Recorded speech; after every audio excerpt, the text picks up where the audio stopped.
I try to do like an introduction, but I'm not very good at it. No worries. I just start off. I'd like to go by Xclusive or DJ Xclusive. Exclusive. Just okay. for like professional. Okay. Nice. So like the DJ you did last night. Yeah. Where was that at? It was at the Mode downtown Boise. Really cool spot right in the heart of the city.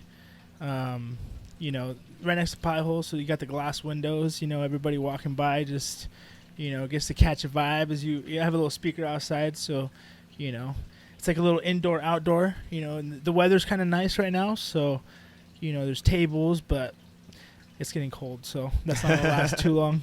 Right. One thing I wanted to ask is, do you ever get like nervous before you have to like DJ or something like that?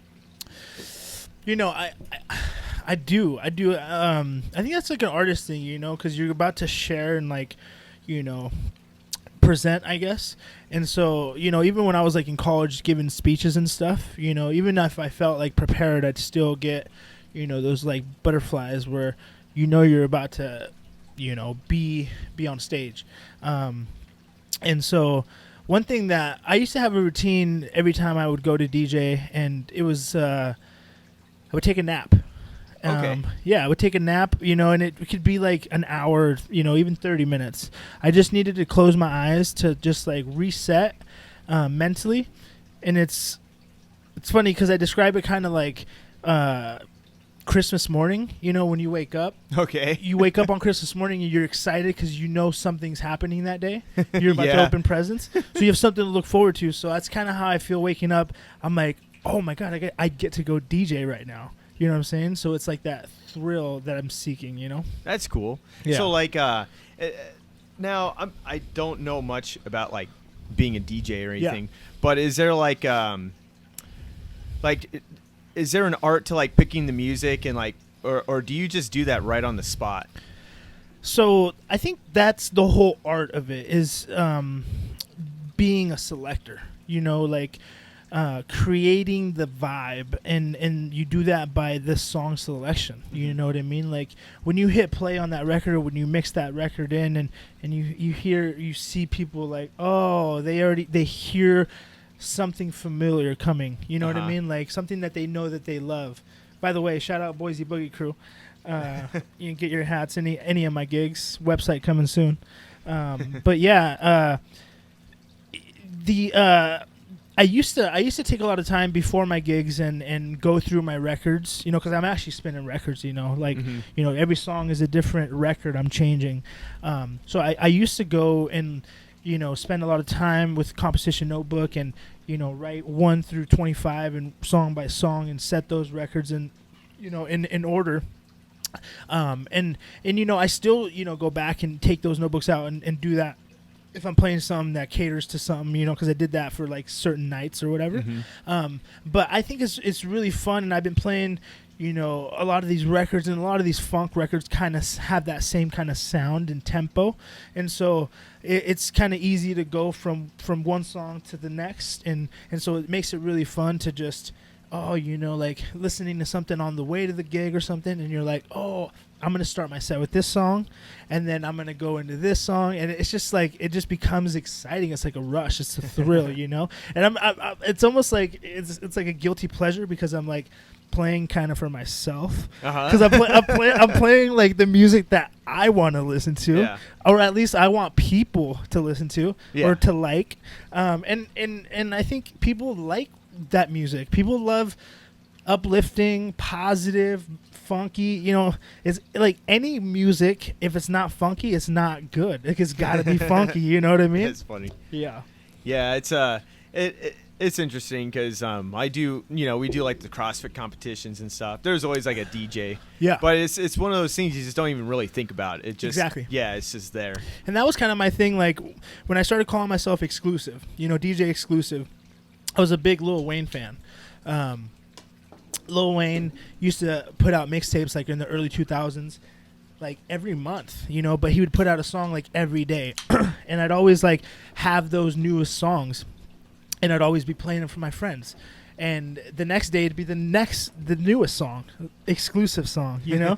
And so my buddies would be like, dude, you're always playing like the exclusives, and I just took that on as my name, DJ Xclusive. But yeah, I forgot what I was saying. Lil Wayne.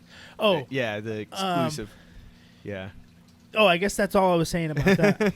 I forgot what I was making a point about something though. Oh, I can't remember. I don't remember No, either. it's all good. Oh yeah, no. So yeah, I used to like the idea of like people not even knowing that I was in the room.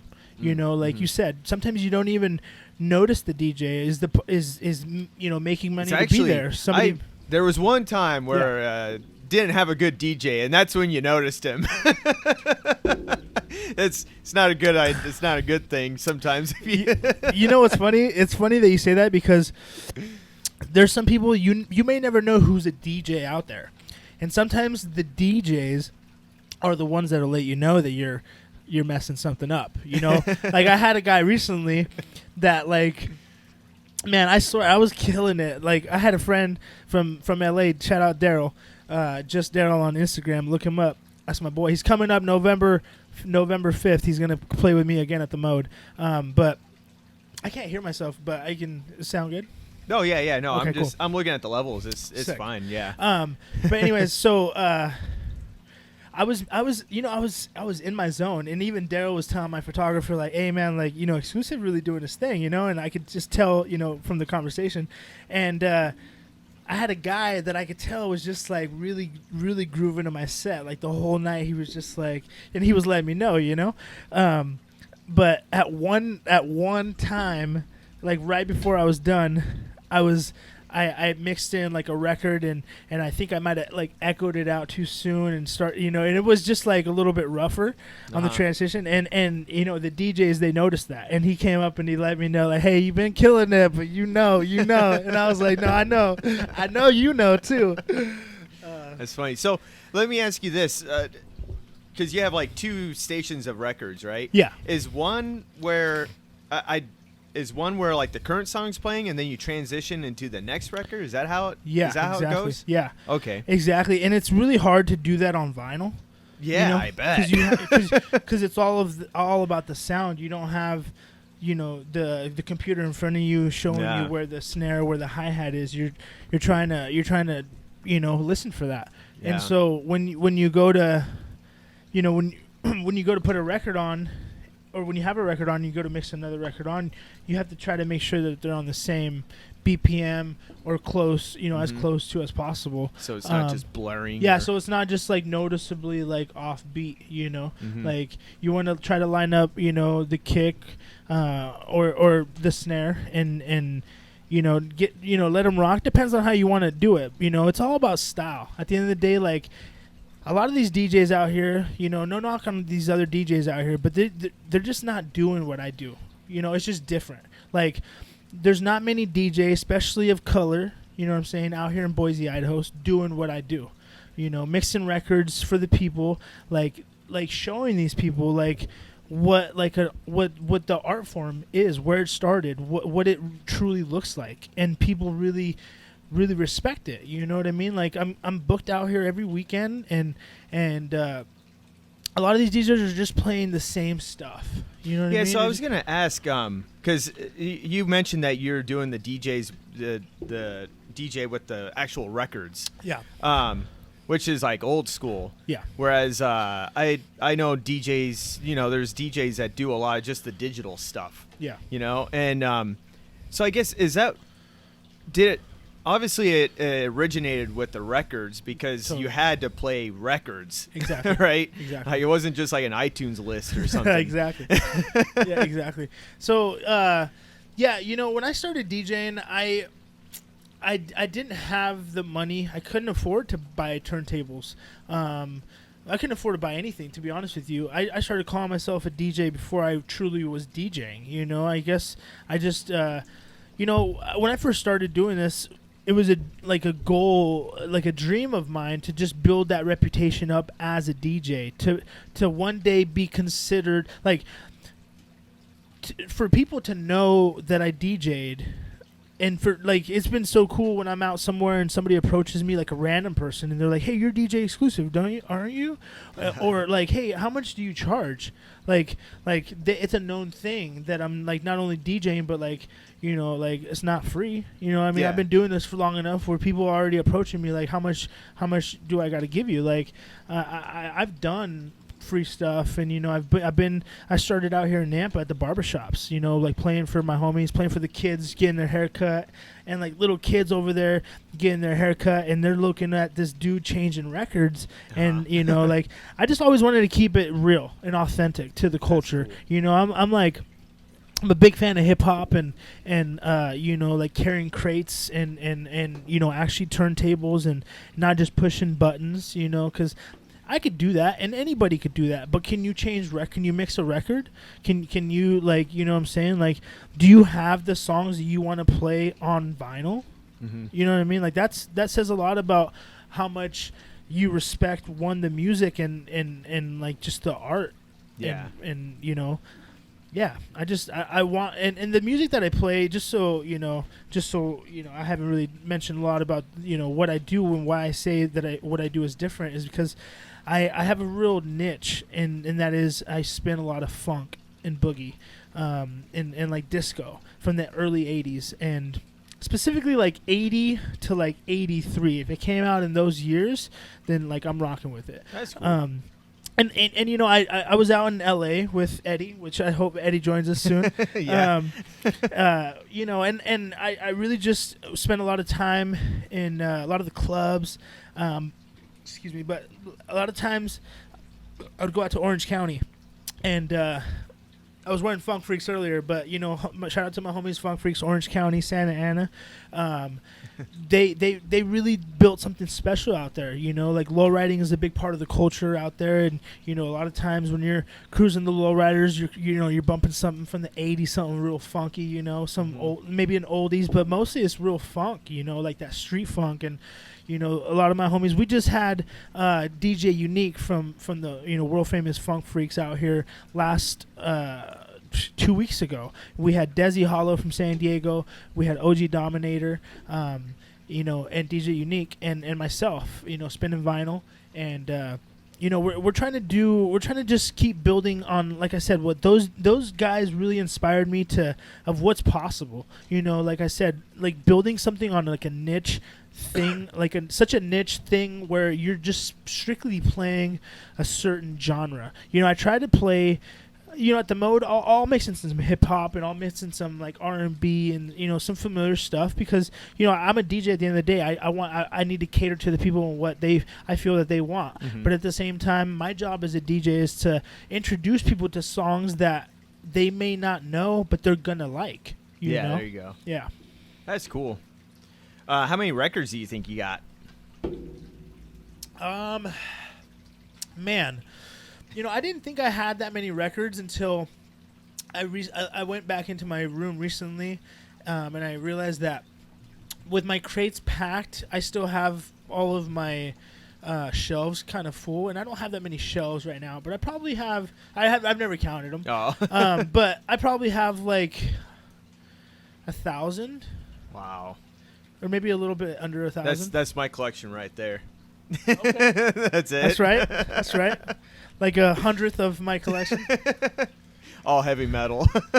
There you go. There you go. I have a lot of stuff, you know, but like I said, I love to shop and dig for records, but you know, over the years I've really grown to like appreciate the specific genre that I'm talking about is funk, and specifically the really obscure, rare funk. Like some of the bands that maybe didn't make a full album, they just put out like a single or two, and they just killed. You know, those songs blew up, and they just became like legends off of one or two songs, or maybe the album did come out and it didn't do as well as those two songs. They're just on like those. I have a I think it's like a 70s record over there. Yeah. It's got like the 70 hits or whatever. That's it. Yeah. You know, it's just like a hits record. I like those. Those compilations are great. Yeah, they're good. Yeah, I use those sometimes. I'll bring those out. You know, it's some, you know, like I was saying, I sometimes will just buy the thing that I want online, because I know that I'm gonna go to the record store and I'm not gonna find it there, just because these records are so rare. Some of these records that I'm trying to get, the people that have them, they don't want to sell them, and the people that want to sell them, they're selling them for a lot of money, and I'm not trying to spend, $150 on 2 songs. Like 145 has 1 song on each side, and you're paying $150 or more, depending on what the person wants. Yeah, it sounds like not the same thing, but kind of. It sounds like retro gaming, like trying to find a retro game. Totally. But you're into gaming. Yeah. Some of those games are ridiculous. Yeah. It's like, geez, I'm not spending $300 for this rare game. Yeah. I just download it for free. And maybe a lot of it's just for the clout. Just to say that you have it. Yeah. I was gonna ask, like, some of the music that you do. Do they ever like remake records in that genre, like or something like that? Yeah, it's always better to have the original pressing, obviously. Mm-hmm. It just for the clout, maybe, I don't know. Really, I don't know. Like the record's gonna sound the same whether you have the new pressing or the old pressing. Yeah, it's just about knowing or being able to brag that you have the original. But so yeah, there is labels out there that are repressing stuff that is just like either classic, but it's all like like if it's your company, you're going to release whatever you want to release. You know what I mean? Sometimes I want to release what I want to release. So that's when it comes, you just need to have your own label. But there is a lot of stuff being repressed, and specifically, there's too many to think of right now, but there's a lot of, but there's like small labels, but like they're like sought out for records now, or like original. That's why they're out of stock, and when they repress them, re-release them, they're gone like the same day. Right on. I just had a buddy who I got really close to in Long Beach. Shout out Sacky Force Funk. He's man, he's like a 45, 46-year-old man. Sorry, I don't know his exact age, but he always bragging about how old he is, and he's still out here in the music scene. Every time he releases a record, it sells out like the same day. I don't know if you've heard Fools Gone Wild on Instagram. I haven't. You haven't? Okay. No. It's just like a funny...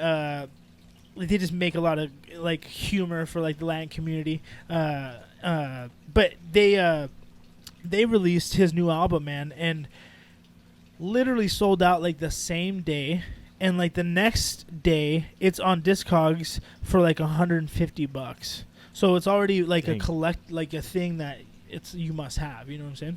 Wow. Yeah. So like the one thing that's interesting to me about DJing is like how they transition in the music. Yeah. Like that's pretty interesting. Yeah. Yeah, it's that's the whole art, man. Is the transitioning, mixing in a record, knowing how to. A lot of these DJs, they're just not putting in the work. They just have a lot of drops, and that's just like they're pushing a button that says their name, and they just maybe like go out of a record and then just drop their name a couple times and then go into the next record. But it's just, I don't know. I'm just not really. I don't go out much, I like, unless I'm getting paid to go out or play somewhere. I'm not really going out a bunch. I may go on a date or something and go to somewhere and get a drink, but I don't really enjoy what these DJs do out here. I really don't. Does it annoy you? Like sometimes when you're listening, you're like, oh, like why is he doing it this way? Why is he playing that shit? Like, why'd you play that right now? No, it's just like it does a little bit, because sometimes it's a nice place, it's a nice place, and I'm like, I should be playing here, but that's just my ego, and I'm trying to work on all that, I'm trying to be a better person. I'm trying to be the best version of myself, and a lot of that, I used to think I had to kill my ego, but I think I just need to learn to live with it. There you go. Because I'm always gonna have that, that little voice inside me, and I just got to control that and learn to deal with that better. And so, but yeah, I feel like, fuck, why am I not playing there? You know what I'm saying? But I tried to play, man. Shout out to Boise, man, and all the businesses that continue to do business with me, man. I've always done good business, and I've always built relationships with people. Lucky to play at some of the best establishments in the city. Barbacoa. All summer, all year long, I rocked the rooftop, and nice. I was supposed to be up there the last 2 Sundays ago, and that was supposed to be the last shift of the summer, but due to the weather, it got canceled. But we're like, it's 80 degrees outside. I should be on the roof right now. How did it get canceled? It was phenomenal. It was too gloomy that day. And it was on a Sunday, and the owner called it off. But shout out. Shout out to Barbacoa. Shout out to my Mode family, downtown Boise. You know how we do, Boise Boogie Crew. Last night we killed it until 1. Wow. Man, I sold a couple hats. Like I said, let me shout out these hats again, man. I don't know what camera we picking it up on, but look, Boise Boogie Crew, fully embroidered. It might resemble another logo you might have seen, but they definitely copied me. No, I'm just kidding. But yeah, I sold a couple hats last night. Shout out to everybody buying these hats, man. I love walking around downtown Boise and seeing my brand on people. You know what I mean? It's like, it makes me feel like just proud, man. Like, I've always wanted to build something that people love, you know, and I feel like people really love the way these hats look. And like I said, fully embroidered here in Nampa. Yeah, I'm working on a website, so hopefully by this next year, Sweet. I'm gonna have a website, so you can just hit the link. Max will have a link for it. But no, I'm gonna have a website, so you don't just just people relying on people to DM you if they want one. Like, it's just inconvenient, like. If you want one of these, you can go support on the website eventually. And websites are easy to make now. For a while there, I had my own website. I just used Squarespace. Super easy. It's Did you sell stuff on there? Or? No, I just had one just for fun. That's cool. Just posted wherever I wanted to post on it, and then I took it down because I didn't have any purpose for it. Right. That's cool though. But it opened my eyes. I was like, damn, this is actually a lot easier than I thought it would be. Yeah. It's just like $18 a month, and that's it. And you have a website. Yeah, and you could sell. It looked for $18 you could sell stuff. Yeah, it looked pretty easy to sell stuff. Wow. Yeah. I have a paywall or something.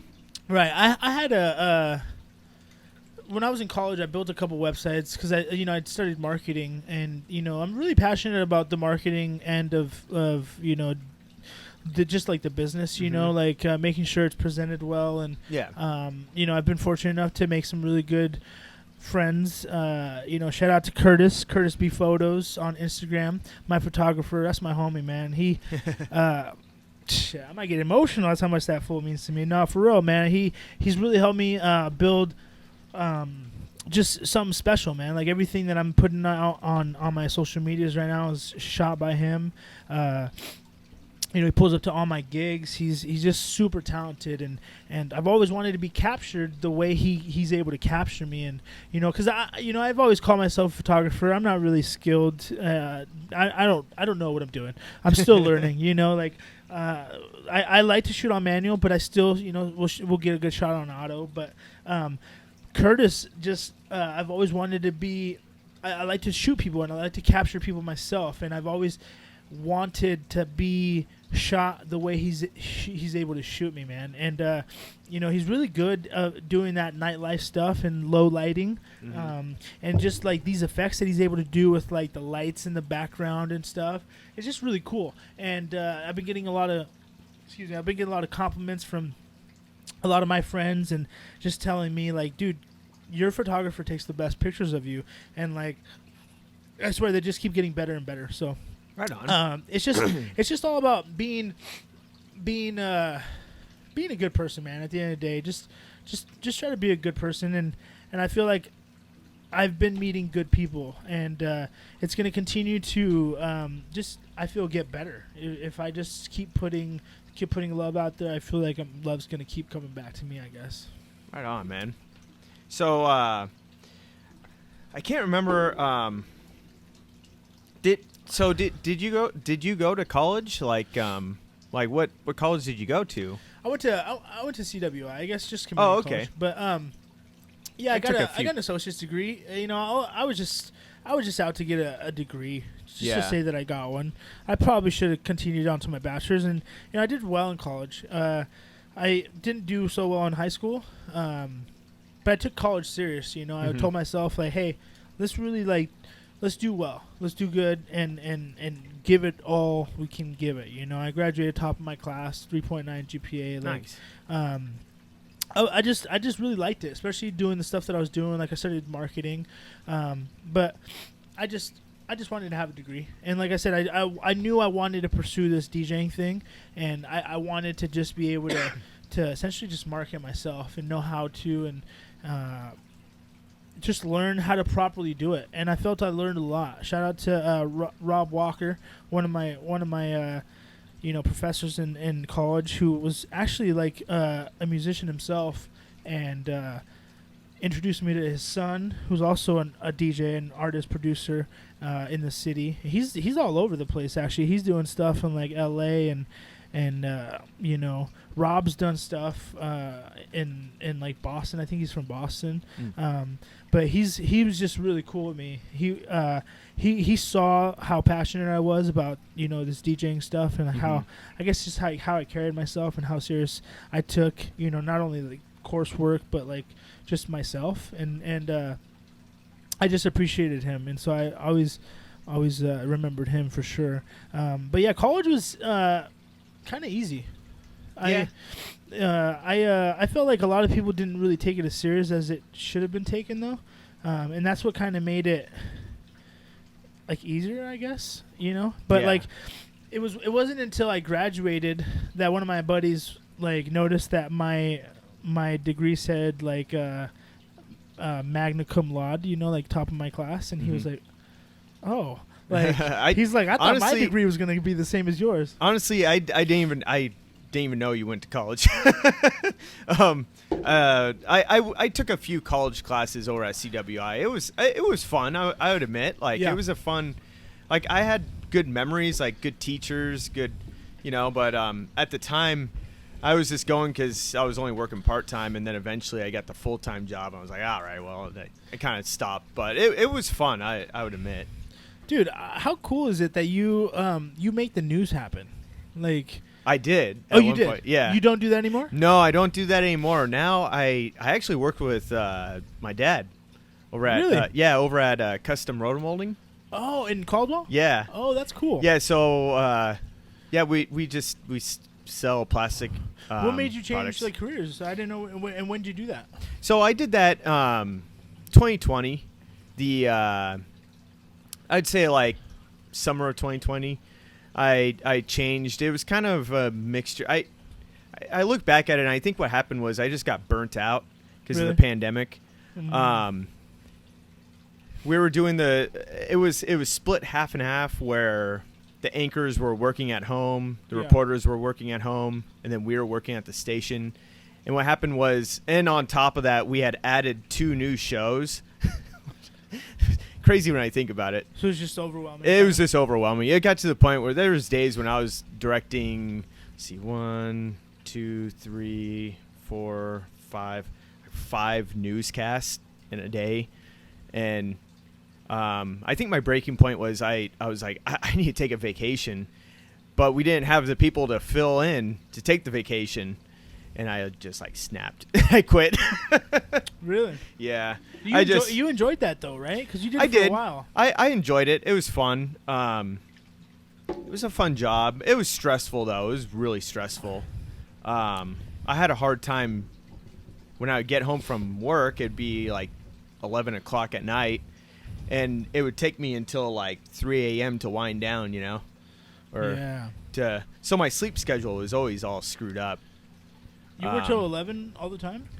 That was your schedule? Yeah. Wow. It was 2 p.m. to 11 p.m.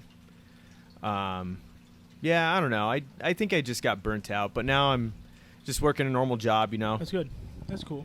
7 a.m. till like 4:30 p.m. Nice. And just simple, just managing the shipments. shipping products out, basically. Nice. Making sure FedEx shows up to pick up our stuff. There you go. But yeah, That's right. it's fun. But I do sometimes miss the news, but that's why I'm doing this. Yeah, exactly. Took So. off a new hobby. Yeah. But yeah, it's interesting because it's crazy to think at one point I had all the buttons in front of me. Yeah. And I was fucking everything you saw on the TV. I was punching up. Right. You're like I was like the puppet master. Yeah, exactly, the puppet master. exactly, Like yeah. everything. You Even controlled everything behind the scenes. yeah, even the if the graphic was wrong on the bottom, that was because of me. That was because of you. Point the finger at Max. Or a wrong video, it was because of me. It's Yeah. like, oh shit. No, that's a lot of stress, and I it's can very see how stressful, I can see yeah. how you would have to take some time to like decompress and wind down from that. Yeah, and I think another part of it was it was frustrating me because the TV news is kind of like outdated. Yeah. TV is kind of outdated because TV is all based around time. Mm-hmm. The show has to air exactly at 5 p.m. to like 5:32. Yeah. In like 35 seconds, like you can't be over or under. If you are, we just like we cut you off, Cut it off, yeah. Yeah, or And then it's like awkward. Well, yeah, it's it's stressful. You don't have enough. Like the reporters don't have enough time to tell the whole story. They don't have enough time to really dive deep into things, and it's like, geez. And another thing that was really frustrating me was we have what's called they have what's called OTTs. It's other than TV. So it's supposed to be like the digital content, Okay. for like the web. And we also have in TV what's called teases. They're pre-recorded teases where you'd pre-record like coming up next or coming like this evening we'll be reporting to you, this story or something, that's a tease. And then right after that we would do the OTT, which is for the internet. And the OTT was supposed to be like a little mini like newscast, for the internet. Well, the producers, they would write the OTT and then they would just like copy and paste it for later that night. And I'm going, well, if this is going on the internet, it's on the internet forever. We don't have to redo the same thing. Like they were still stuck in that TV mode where it's like they thought it was like a tease, Yeah. But it's internet content. It's like it's a little different, right? Yeah, it's like for example, it's like it'd be like you taking a photo and then posting the same photo again and again and again and again. It's like, no, you already posted that one photo. It's like it's done. Yeah. Yeah. It's all about content, man. Yeah. Everything is now like it's just fresh. It's got to be new, like, and it's just got to be daily. You got to keep posting, and the algorithm is a little whack nowadays. It man. is, especially now on like Instagram, where like you can tell off likes alone nobody's seeing your stuff. Yeah, that's crazy that now that you mentioned that. The algorithm is on Facebook and Instagram. It's weird now. It's almost really like weird. and like I like to listen to podcasts, and Joe Rogan had Mark Zuckerberg on there recently and was talking about like just like the shadow banning and stuff, and like it's just a lot of it is set up to like make you mad, get a rise out of you, like get you engaged, and what's gonna get you engaged is like you getting upset with something. And so like it's always trying to feed you the stuff that you don't want to see, but the stuff that you are probably supposed to see. I don't know. It's almost like we can get into this, but it's almost like we're in the Matrix. In a way. Now more than ever. You know what I'm saying? Like we're I don't trust the government.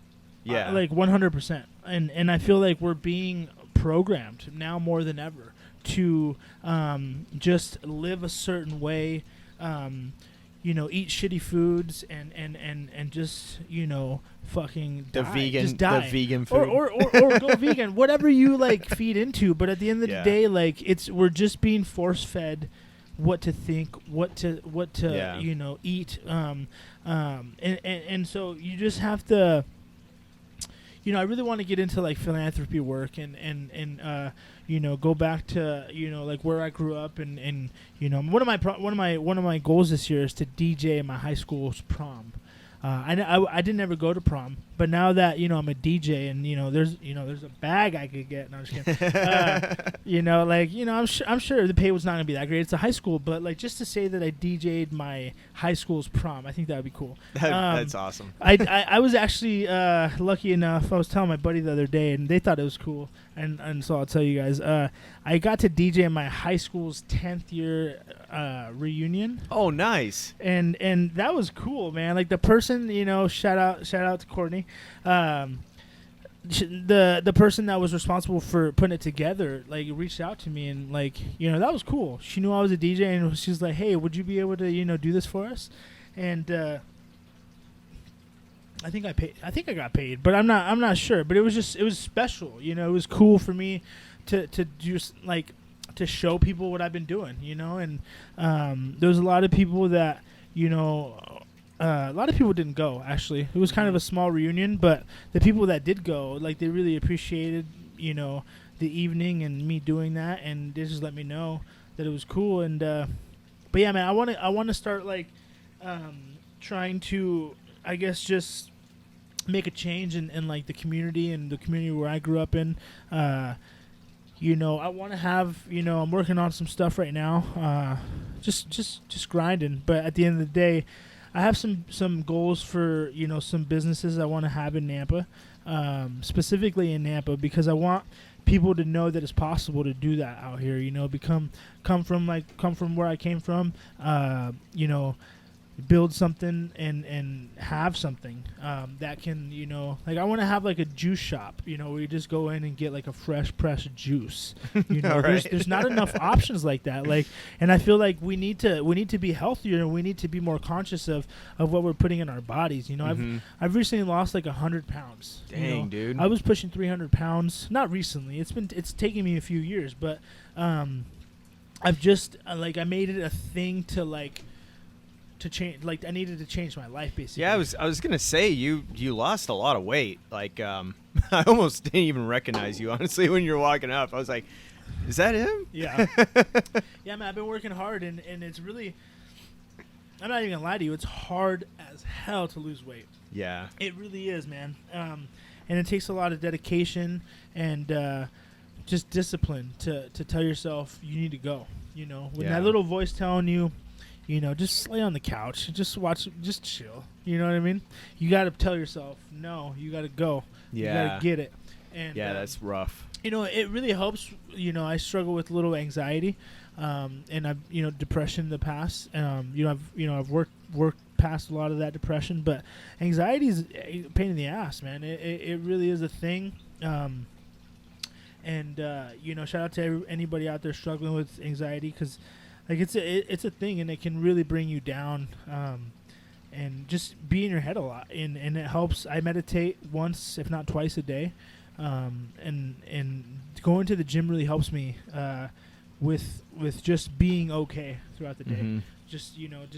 It just releases that angst. Oh yeah, it makes a difference. Yeah, it makes a huge difference, especially cardio. I've been doing a lot of cardio, and. One of my goals is to run a marathon. Not a full marathon, maybe a half, but start there. But I've always wanted to become a runner, and like a runner's high. I've always been described by friends that run that runner's high. It's, you can get into this zone where you're just like your body's telling you no, telling you stop. And it's almost like meditating, but you're in the zone. You're in that Yeah, you can't turn off your mind. Yeah. Exactly. And I do that with meditation, man. I really think that everybody should meditate. it's really changed like my life on like just like my outlook on. It's really brought me a lot of peace, and I'm just way more just relaxed, I guess. There you go. And more at peace with like my past, and I'm not thinking so much more about the future. I'm able to just be in the moment, Yeah, that's present, good. And and it just helps, man. You don't have to meditate for too long. A lot of people think it's like, oh, like an hour or 2 hours. Yeah, or people will just downplay it like it's not like a thing that like hundreds of thousands, millions of people do it, and obviously they do it for a reason, because it makes a change, it makes a difference, and it brings peace and peace of mind, and but just try it. I mean, if you haven't tried it, try it. I don't know if I do or not. I kind of, if it is meditation, I don't know if it is or not, but I kind of just like every night I just kind of like shut off my mind. And how do you do that though? I just like before going to bed. I literally just think of nothing. Like I force myself to think of nothing. I don't know. It's weird. I don't know if that makes sense. I mean, that's basically what it is. Is that what it is? And then I just fall asleep. Like exactly. I don't know. Yeah, like exactly. I just. So sometimes when I'm meditating, so the whole point of meditation is to just basically eliminate your thoughts. Yeah. Right. And so the way you do that is you just breathe. Okay. So if you think about it, how often do you go, like when you're just living every day-to-day life, how often do you just take the time to just sit alone by yourself and just breathe and not think? Like, you know what I mean? Like you want to just breathe in and out and like not think, not let any thoughts into your mind. And when they do, let them, but try not to get better at like not entertaining them, not getting stuck into those thoughts, and not going from that thought to the next thought, because that's how your mind it races. Yeah, because for when I was working in the news industry, there was nights when like I couldn't fall asleep, Yeah. So I looked it up, and I found a really good technique where it's basically just you just count until you fall asleep. You just literally just count. Okay. You just count in your head, and it's There's really yeah. It's really weird. Like by number 150 or whatever, you're knocked out. Yeah. Like it bores you to death, Yeah. No, it like honestly, and I've never heard of that, but I'm sure that probably works. But there's a lot of techniques, and there's some books that I've read where I don't even know if what I'm reading, if I'm doing what I'm reading correctly, because they're just like instructions in a book. But I feel like what I've been doing has really helped me. There's another technique where you like audibly make a noise, like with your throat, and you kind of just try to focus on that and like. Yeah, it's about like distracting the mind, right? Yeah. Yeah, because I read another technique. This is another really wacko one that worked. Is if you can't sleep, you just wiggle your toes constantly, because you're. Not only is it really random and goofy, your mind goes like, "Why the fuck are you wiggling your toes?" Was and this then on Reddit? No, just kidding. Yeah, probably. I don't know, but it is such a random thing. It's like it erases your memory, like because you're just doing something that makes no sense. That's hilarious. And then pretty soon you're just asleep. Yeah. That's hilarious. It's like you overran your thoughts, and you're like why am I wiggling my toes? It's so weird. Yeah. I heard I like to meditate in the sauna. The sauna, I mean, because like for multiple reasons, but like mainly because I used to think this anyways, but I heard Joe Rogan say it recently on a podcast that he does it every day in a sauna, and he likes it because it's almost like a suffering. You're in the middle of like a suffering, and your mind is telling you like, hey, you need to get out. You need to like, this isn't like natural. You know what I mean? Like you're in a sauna, you're sweating, but yet you're still trying to meditate and focus on only your breathing. And so it's actually been really, really, really good for me lately. Have you been going to the sauna too? Or? Yeah, every day, almost every day. Yeah, so what's great, that's funny that you brought that up because my parents are actually getting one. Really? A sauna, yeah. Like one of those little Yeah, like wooden 3-person one, and they're going to put it in the garage. They're all excited about it. That's awesome. Yeah, does it really cool. make a difference? Because here it's like, dude, it's just crazy. Like, yeah, because,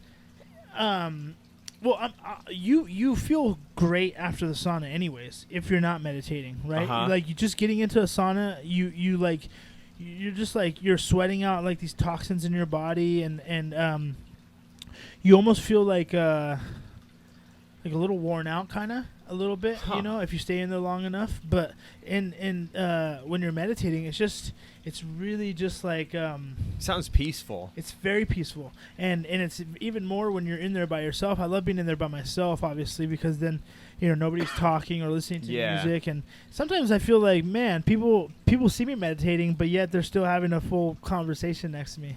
No, I'm just kidding. It's all good. Yeah, I'm kind of excited to try it out because my dad, he's kind of funny. He's all excited about it. He's like, oh man, I can't wait to like sweat it out. I'm like, this is weird. And they have like the workout station in the backyard, so they can like get a workout in. Next thing they need is like an ice bath, right? Because I've never done an ice bath. Like I haven't done one either. Ice bath to like the sauna or whatever, but yeah, it sounds like it'd be very, very relaxing. Yeah. Well, we got rid of because remember we had a hot tub. Oh, you got rid of that? Yeah, we got rid of it. Oh. Our dad freaking cut it up in like little pieces. Why did you guys get rid of it? Was it just old or something? It had a leak. Yeah, it was old. We had it for like 25 years. Wow. Like 95, I think. Damn. Yeah. So we finally got rid of it. But yeah, they're buying a sauna, putting it in the garage, and then eventually they're gonna get another hot tub. Yeah. But nice. yeah, it was kind of sad to see because I mean, me and Eddie grew up with that thing, you know. Right. That backyard for sure. I like it. It's very peaceful. Yeah. It's pretty awesome. Yeah, man. So yeah, we're just out here, man. I'm just loving life, you know what I mean? I've been able to work on myself, not only physically but also mentally. And I feel like I've really been able to grow a lot in my 30s. I always told myself, like when I was 25, I told myself that by the time I was 30, I'd have a college degree, or diploma, whatever, and be doing in life what I'm supposed to be doing in life. And I truly feel like I'm supposed to be doing what I'm doing. I've never wanted to like do anything else. Like, I used to tell people I wanted to do a bunch of stuff, like all the things that I have on my social media, on my Instagram bio, like photographer, all these stuff. I used to tell people I want to do all those things, and you'd always have teachers tell you like, hey, you have to just choose one, or and I always rebelled against that mentality. Like, why do you have to choose one thing to do in life? Like, why can't you just be good at a lot of things, or just be interested in a bunch of things, and just try to do those as best as you can. It's there's this book that I read, well, not read, I listened to it. It was called what was it called? It was by Scott Adams. It was called like How to Fail at Everything but Still Be Successful or something. Okay. He's the guy who does the Dilbert comics. I think I've heard of that book. Yeah. But it was interesting. He basically makes a case that in the long run, it's better to be, what is it? It's better to be like an amateur at a lot of things than to just be like a pro at one thing. He calls it the talent stack. Okay. Whereas like if you have a lot of skills that you're average at, it will make you like, I don't know, it makes you like not invincible, but like, like protected if one thing fails and you got another thing to back, you got a lot of like options to go back on or something. I don't know. Okay. Or one skill can that help out sense. with another that makes skill, sense. or 100%. it like builds onto each other. Yeah. Yeah. I used to just ego. I talk a lot about ego because it's a thing. Everybody has an ego, and but like I used to not like, I still don't really. I don't like talking about myself. I I enjoy doing what I do. You know, I you know, I've been you know, getting a lot of business as of late. You know, and that's really good. But I feel like I don't like to ever come off like I'm bragging. And so I kind of I try to not talk about myself. But I've found over the years that like when I do talk about myself, not like in a braggadocious way, but like in what I do, you know, when I bring up DJing around people that may not know that I'm a DJ, only good has come from that. You know, like people love to have, or I guess know a DJ, you know, like if you ever need entertainment, then I'm your guy, you know, and every time that I've brought it up in conversations and stuff, people have always been like, what? No way. Why didn't you say that before or something like that, you know, and I've always, you know, made a connection or gave my information to somebody, you know, so I've been trying to just get better at that, like not being so hard on myself. I don't like to inconvenience people. You know what I mean? I don't like to ask people for stuff. Like, I mean, I feel like I'm gonna, you know, go out there and get what I feel I deserve in life. You know, like I'm gonna go after and get it. Like I had a friend recently tell me, like, I was actually talking about this today. You know who you are, but he was like, we were having this conversation about how we were having brunch, okay. And I was really like having a great day, you know, really good morning, you know, trying to enjoy my breakfast, and then he starts hitting me with this kind of energy where it was like, I'm not getting into the specifics, but one thing that he said was like, you know, things are going good for you now, but what about when people stop calling you and you stop getting gigs? And I'm like, for one, like, it really bothered me the energy that he was giving me before like that why comment. you would think that. Right. But also, like, and, like, let me just say, the one thing about this friend, and I liked having him around, was because he, like, was a hater. Like, he literally, like, hated on the stuff that I did. Not that it matters, but never liked any of my shit on social media, which that doesn't really matter to me. But, like, when you're my friend and, like, go out of your way not to like stuff of mine, whatever, I stopped paying attention to that. But like what I'm saying is like, I need people like that around me sometimes to keep me humble. You know what I'm saying? Like, oh, you ain't shit, or whatever the case may be. But like when you start like telling me that like at some point like you're gonna just like die down or whatever, or you know, I had to let him know. I'm like, hey man, like listen, like for one, I don't like this energy that you're giving me, but also like the business that I get doesn't just come to me. I'm not just sitting around waiting for these phone calls to come. Like I'm going out here and making things happen for myself. Yeah. You know, I'm going out here introducing myself. I've introduced myself to so many business owners, so many managers in the city, and I've taken so many no's. It takes so many. A lot of these DJs out here, they want everything to come quick, just like that. And like you have to put the work in, man. Yeah. You have to go out there and like DJ in your room for 5 years. You know what I'm saying? Before you even like ready to go out there and do your thing in front of people, you know, or like, don't get upset and like burnt out when one business owner tells you can't DJ at his club.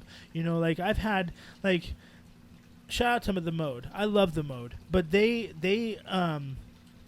wouldn't give me an opportunity when I first got back from Idaho. It took me 3 years. I've been back from Cali. I've been back from Cali for 4 years now, this September. And for the first 3 years, I was told, yeah, maybe next month or no or whatever. You know, it just never happened. But I was persistent, and I never gave up. And I told myself, like, when I get this opportunity, I'm going to make the most of it. Because it's like, it's a great location. It's right in the heart of the city, man. And it's just like it's a really nice lounge. It's like an upscale kind of vibe, you know, and the music that I play does really well in that scenario. And so, yeah, man, you got to be persistent and not like give up, you know, like I always tell people like if I didn't believe in myself, like I wouldn't be doing this. Like you have to believe in yourself first before other people believe, you know what I'm saying? Like, no, this is very true because, I mean, we wouldn't be sitting here on this thing. I honestly don't know. I mean, I just, you know, I mean, this takes to set all this up takes like a half an hour. But it's like you have. But to, I like doing it. Exactly. Yeah. And it's all about caring, man. And it shows, man. Like when you put out like one of your videos, I think got like hundreds of thousands of views, right? Yeah. The are you talking about the most popular video? No, I think it was like one of the older ones, right? Like the first tutorial that you put out. It was the bug restoration. Yeah. That's got 8.9 million views. 8.9 million. Yeah. Or 8.8 million, somewhere around there. It's almost 9 million views. Wait, is this podcast on that same channel? Yeah. What? But that's crazy. I don't know what it is. People we hit a nerve there. We didn't realize that there's a cult following of VW bug people. People love that old. People love VW bugs. It is insane because we've done other restoration videos, but they haven't reached that height. But yeah, Eddie's here. Edward, right. You want to take a little bit of a break? We'll take a little bit of a sure. Little bit of. We do. Thank you, bro. We're having a good time. Yeah, so I was gonna. So we got a new feature of this podcast. So I was gonna. That's right. I got a bunch of random topics in this box over here that Eddie's going to randomly select. Oh, really? Okay. Yeah, and he's going to. Hang on one second. Let me turn on your mic, Eddie. Okay. Am I here? Try it. Yo. Yep, you're with us, Eddie. You're alive. All right, cool. Let's Edward, dip into this random right. box of. I'm nervous, dude. Uh-oh. Is this like personal stuff? No, Okay. this is random stuff. All right. All right, here we go. Okay. You got one. All right. Oh, all right. What's the worst job interview you've ever had? Oh. You want to go first? Huh. That's an interesting one. Yeah, it's interesting. 'Cause I always feel like I interview well, but Right? I mean, I guess like one time when I was like my first job ever, I was like 13 and a half. I wasn't even 14 years old, but I was on my way. I was coming home from Boise from like the mall. I was shopping, and my buddy Zach Cogswell, shout out to Zach Cogswell, he freaking hits me up. I was like, "Hey, you wanna work tonight?" And I'm like, "What are you talking about?" He's like, "Yeah, we need a dishwasher down at this restaurant he worked at." And he told me to go down there that night, like at 6. And I was like, I went down there and I started washing dishes, and that night the owner comes up to me and was like, "Hey," like I'm in the dish pit, and he's like, "Hey, you're doing a good job. Do you want to work here?" And I'm like, I guess. You know what I mean? Like that's the interview process. You know what I mean? So that was terrible. But I can't really say that I've like took a shit on an interview. I've had I same with you. Like I don't ever think I like did terrible with an interview, but I remember job interviews where it didn't get me the job. Yeah. I remember doing an interview over at Channel 2. That didn't go anywhere. I only remember that interview because their station is so weird because it's connected to an auto parts store. In Boise? Yeah. Yeah. Anyways, that was weird. And then I remember doing an interview over at Channel 7. And I think I know why I didn't get the job. It was because they gave me this paperwork to sign. And at the time, like, I didn't have, like, the correct information. Like, they were asking for previous, like, employer numbers and contact information and stuff. And this was like 2011, I didn't have a smartphone. I was like, I don't know jack shit. Like, I know these people, but I don't have the numbers off the top of my head. I'm like, So I think I botched that. And then the guy I interviewed with, he talked like this. Like I couldn't hear him. I feel like I I'm was like, soft-spoken sometimes. Yeah. Sometimes people, a lot of times actually, people ask me to like repeat myself when I'm talking, but I don't know. Yeah, that guy was. I remember his name too. It had a really weird name. It was like Hans or something like that. Have you Wait, say that again. My name is Hans. What about you, Eddie? You've interviewed at places and didn't get the job? No, I think for the most part, every time I've interviewed, for the most part, I've been able to get the job. Yeah. I'll say this one time though. I was This probably looks bad on my part, but I wanted to find a new job, so I went out, interviewed on this job. It was like for a tire shop, and later on that day, did the interview. Later on that day, he calls me back. Hey, dude, you got the job. I was stoked. Like, this is like a cool tire shop, like here on the boulevard. And I was so stoked that night, because this is when I was living at my place. I had my own place. I threw a fucking party. And I was supposed to start like the next day, right? Or like I interviewed on Friday and then like partied. And I was supposed to start on Monday. Well, I partied so hard on Sunday that I like completely forgot to wake up for the first day of work. I rolled in there like an hour and a half late, right? Dang. And I was like, and I tried to make some lame ass excuse like, hey man, I'm really sorry. Like, I'm not used to waking up at like 7 a.m. in the morning. Oh no. Like, and he's like, yeah, we can't rely on you. You're done already. And I was like, fuck. Dang. So I ruined that job before I even had it, dude. Like, Holy cow. You know what's sad, Eddie, is that in today's world, there is such a worker shortage. They'd be like, don't do that again. Right. I had a job in LA when I was living there, towards right around the time I was about to move back, that I just didn't take serious at all. I showed up late almost every shift. It reminded me, because when you said that you like woke up late, one time I woke up like an hour after I was supposed to be there. And like they've been calling me and texting me, and I'm just like zonked out. But, yeah, I don't party that much anymore. Let's just say that. we were definitely like, that was shit. I might have been like 21. Like, clearly priorities were different at that time. Right. Oh yeah, that was that was when you were living at that place that used to be your grandma's or something, right? Right in downtown. No, that was before that, when we lived off of Blueberry, and like out there towards Caldwell. Oh yeah. Did you remember that Rager? Yeah. That Rager keg party that That was your place? Yeah, that was my house. And then all of a sudden, like 100 random ass people come to my house. You know, okay, so dude, Abe, you know exactly what you did to me. I used to throw parties. Like, back in high school, I would get paid to like throw parties.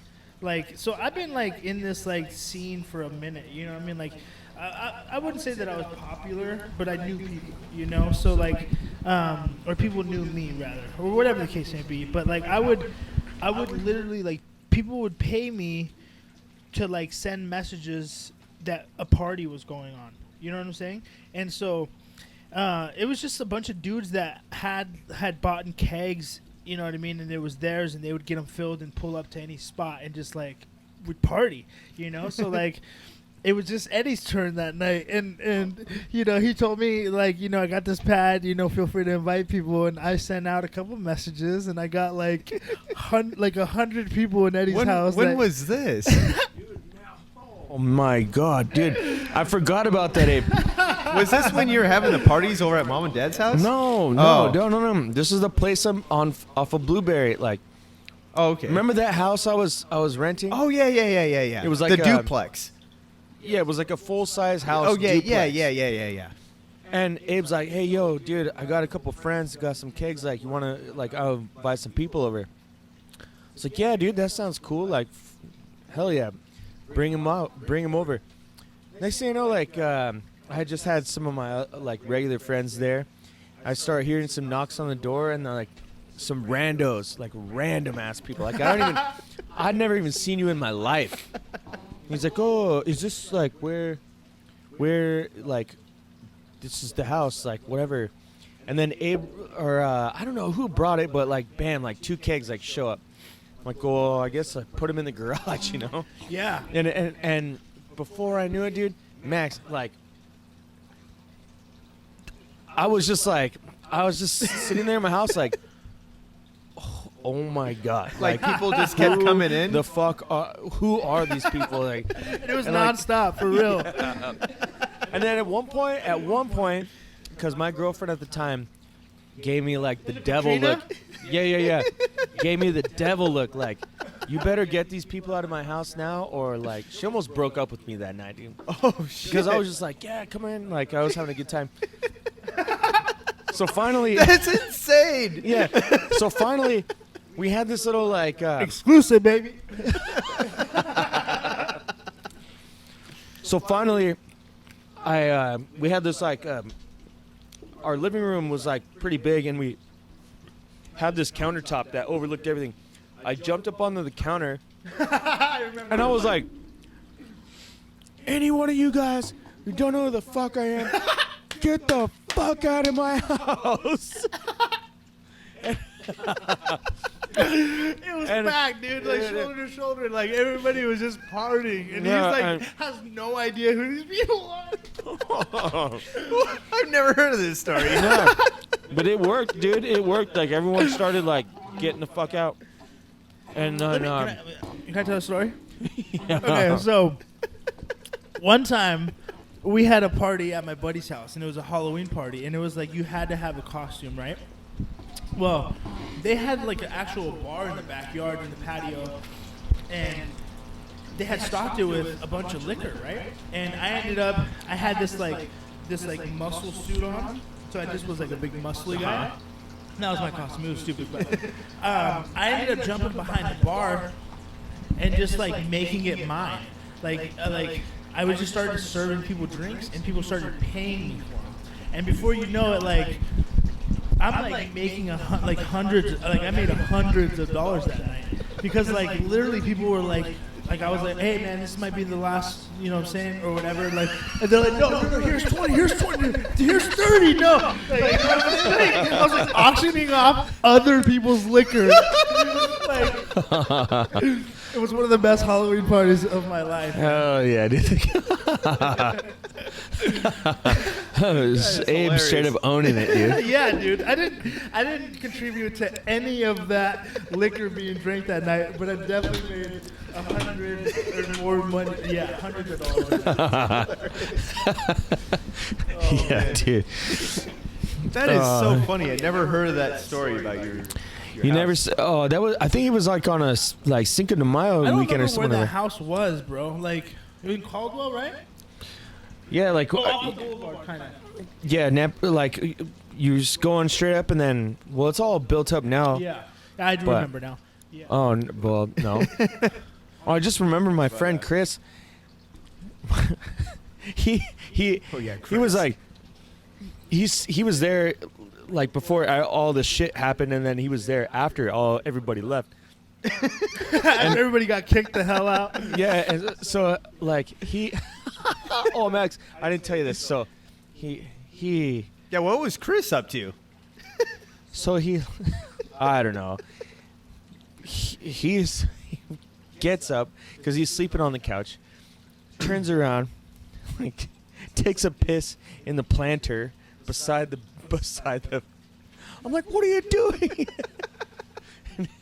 And they turn around. I don't know, dude. It was crazy times, man. We were all super young.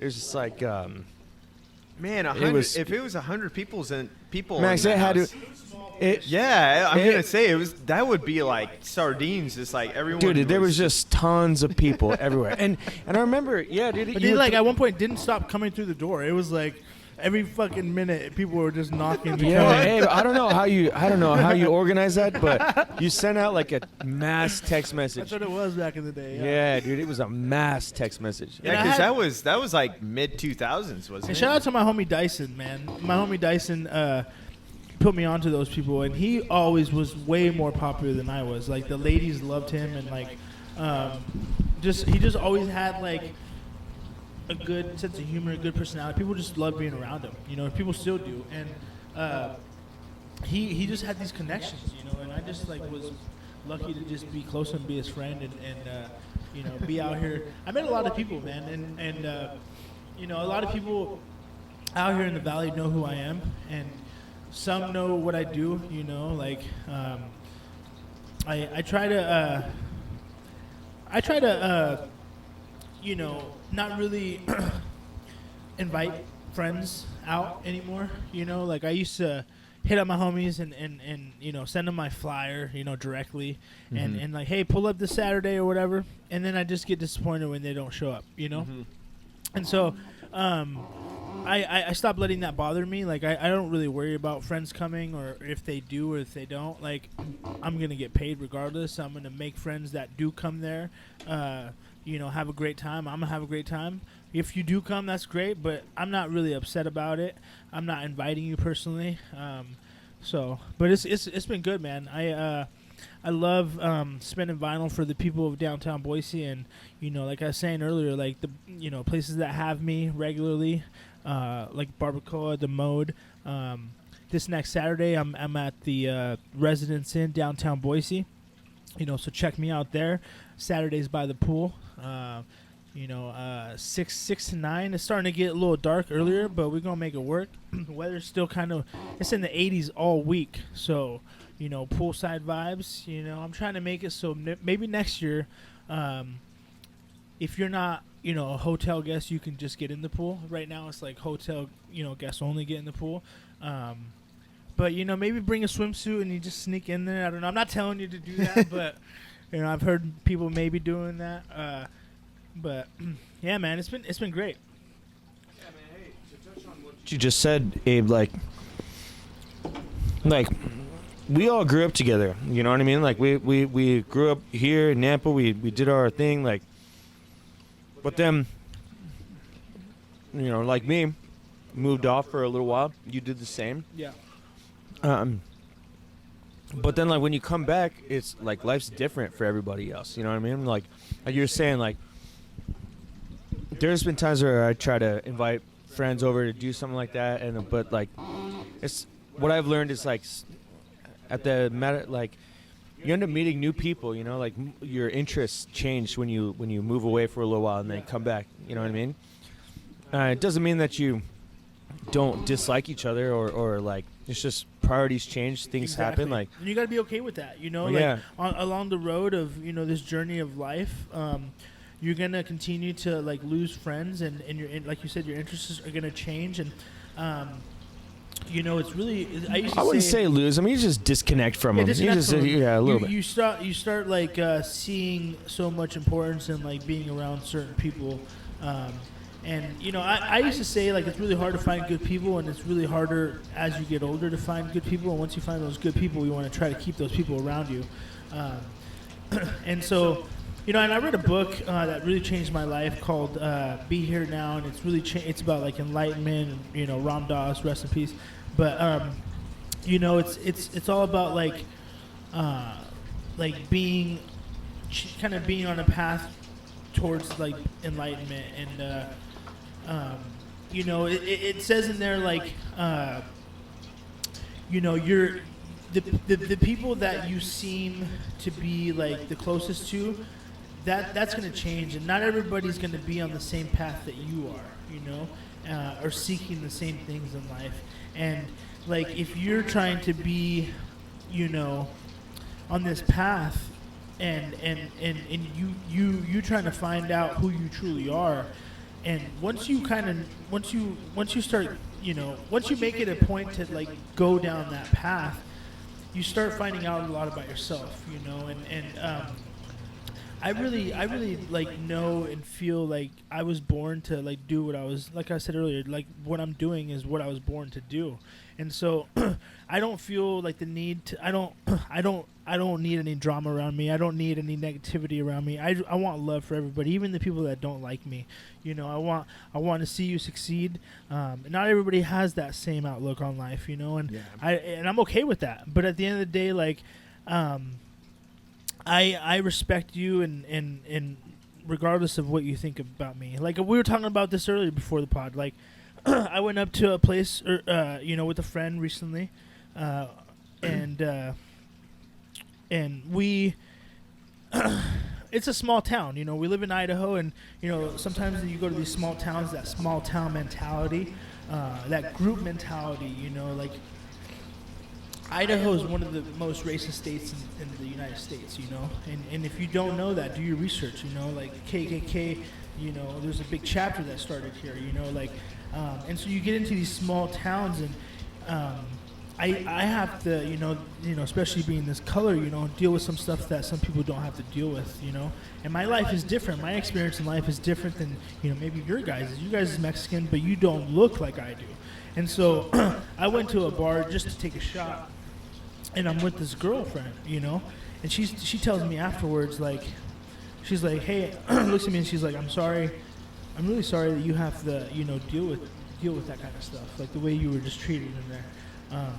Like, I really see how your experience is way different than mine, and it's uncomfortable, and I don't like that for you. And and I said, well, it takes people like you to vocalize those things and notice those things and talk about these things for it to change. Because if we don't talk about these things, then it doesn't change. We don't make a difference. But I told her, like, I can very easily, give this energy right back to these people, and be negative and let it affect me. But I don't let it affect me. I brush it off. I almost pretend like it's not happening. I'm passive in that way. Because if I do feed into it, then I just become one of them. I just become negative. Mm-hmm. I'm not going to feed into your negativity. I'm not going to let you think of me of a certain way. I grew up in Idaho. Like, I do stuff that white folks do. I play golf, you know what I'm saying? Yeah. Like, I don't stereotype me just because I look like I look. You know what I'm saying? Yeah. It doesn't mean I don't enjoy the thing. Like, I guarantee you, if you knew what I did, if you walked in on a bar, you'd enjoy the music I'm playing. You know what I'm saying? Like, don't like put me in a box. You know what I'm saying? Well, I was telling Abe, which is interesting because we remember when we went to Idaho City. I don't know, like maybe 2 months ago or whatever. Yeah. And it's interesting because we're pretty like conservative, and people there were like really conservative. Like these people are like in a bubble. Like they never left their place. Yeah. It's very red. Yeah, and I stand out like a sore thumb. Yeah. But I try not to feed into that. Is what I'm saying. No, Yeah. this is and I feel like you do a good job to not do like. Right. You don't feed into it, because you got your energy around you, dude. You from every time from the moment I've known you, and your brother and all that, and it's never. You guys are very very strong-willed people. You know what I mean, and it shows and yeah, dude. I mean, you guys are killing it. So. I don't know, dude. I don't know, dude. It's really cool, like what you're doing, especially with the DJ stuff. Like that's totally your vibe. You like what you're doing is like just creating a really cool energy, and I really like that, dude. Hey, appreciate that, Eddie. Appreciate that. Like, and like I was saying earlier, man, I can't do this alone. I always used to hear people say, like, it's all about the team, it's all about the people around you, and for a while it was just hard to find people to be around me, you know what I mean? Like I was saying earlier, man, like nobody cares unless you care, and once you care, and it's really hard to get people around you to care because it's not theirs, it's your dream. You have to convince people to believe in you, or to like, hey man, like I'll pay you, and sometimes it's like photographers want to charge you an arm and a leg to come to your gig. It's like, bro, I'm not even like, I can't do that. You know what I'm saying? Like, let's build a relationship. Let's be like, I'll put money in your pocket consistently. Like, you don't just have to get a bag right away and like, I don't know when I'm going to see you next.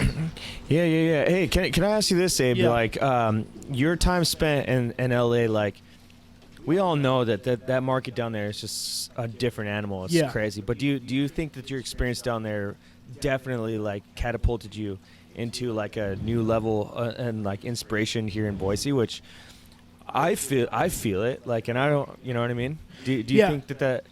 Yeah, totally. I feel like 100% it did because, I seen some of these DJs that I was, around, been having like a weekly night for like 10 years.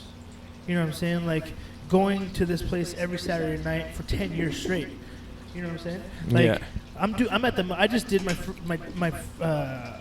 1 year anniversary at the Mode. At the Mode, right? Yeah. Yeah. So I just did 1 year straight. Like now I'm there first and third Saturdays, but before it was at least once. 1 month I did 4 nights in a month.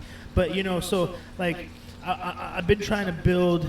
I've been trying to be a resident DJ somewhere where I'm expected to be there. Somewhere I can tell people, hey, catch me here on this night every month. You know what I'm saying? Yeah, that's what's up. Like, that's the thing that every DJ wants. And so I've been able to do that at the Mode. Shout out to the Mode, man. I love those people. The owner, shout out the owner. But yeah, so people really take what they do seriously down in LA.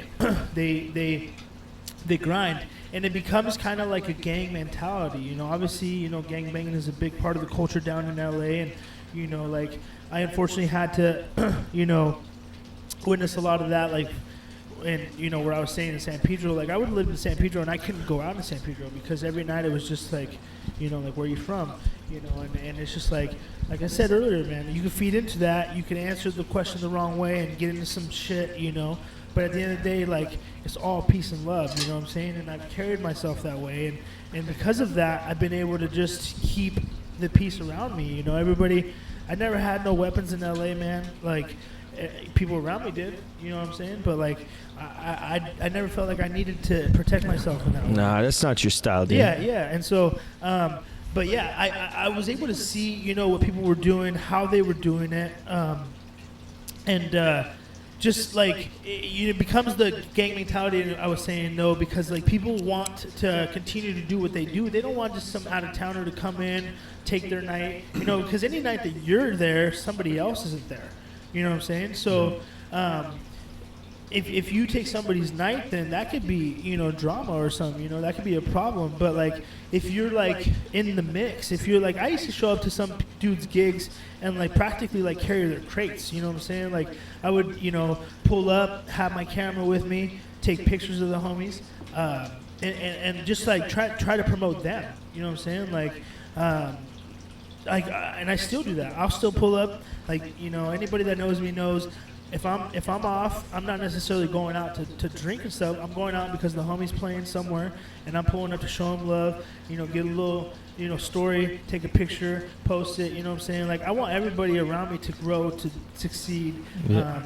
And I feel like that's important, man. This city is too small for like drama and like bullshit. We all gotta like build ourselves up. And I feel like what I've been doing recently with just like building the culture and continuing to just have like somebody. I had a business owner recently. Shout out to the Water Bear. I'm there like every Wednesday for Vinyl Night. But like,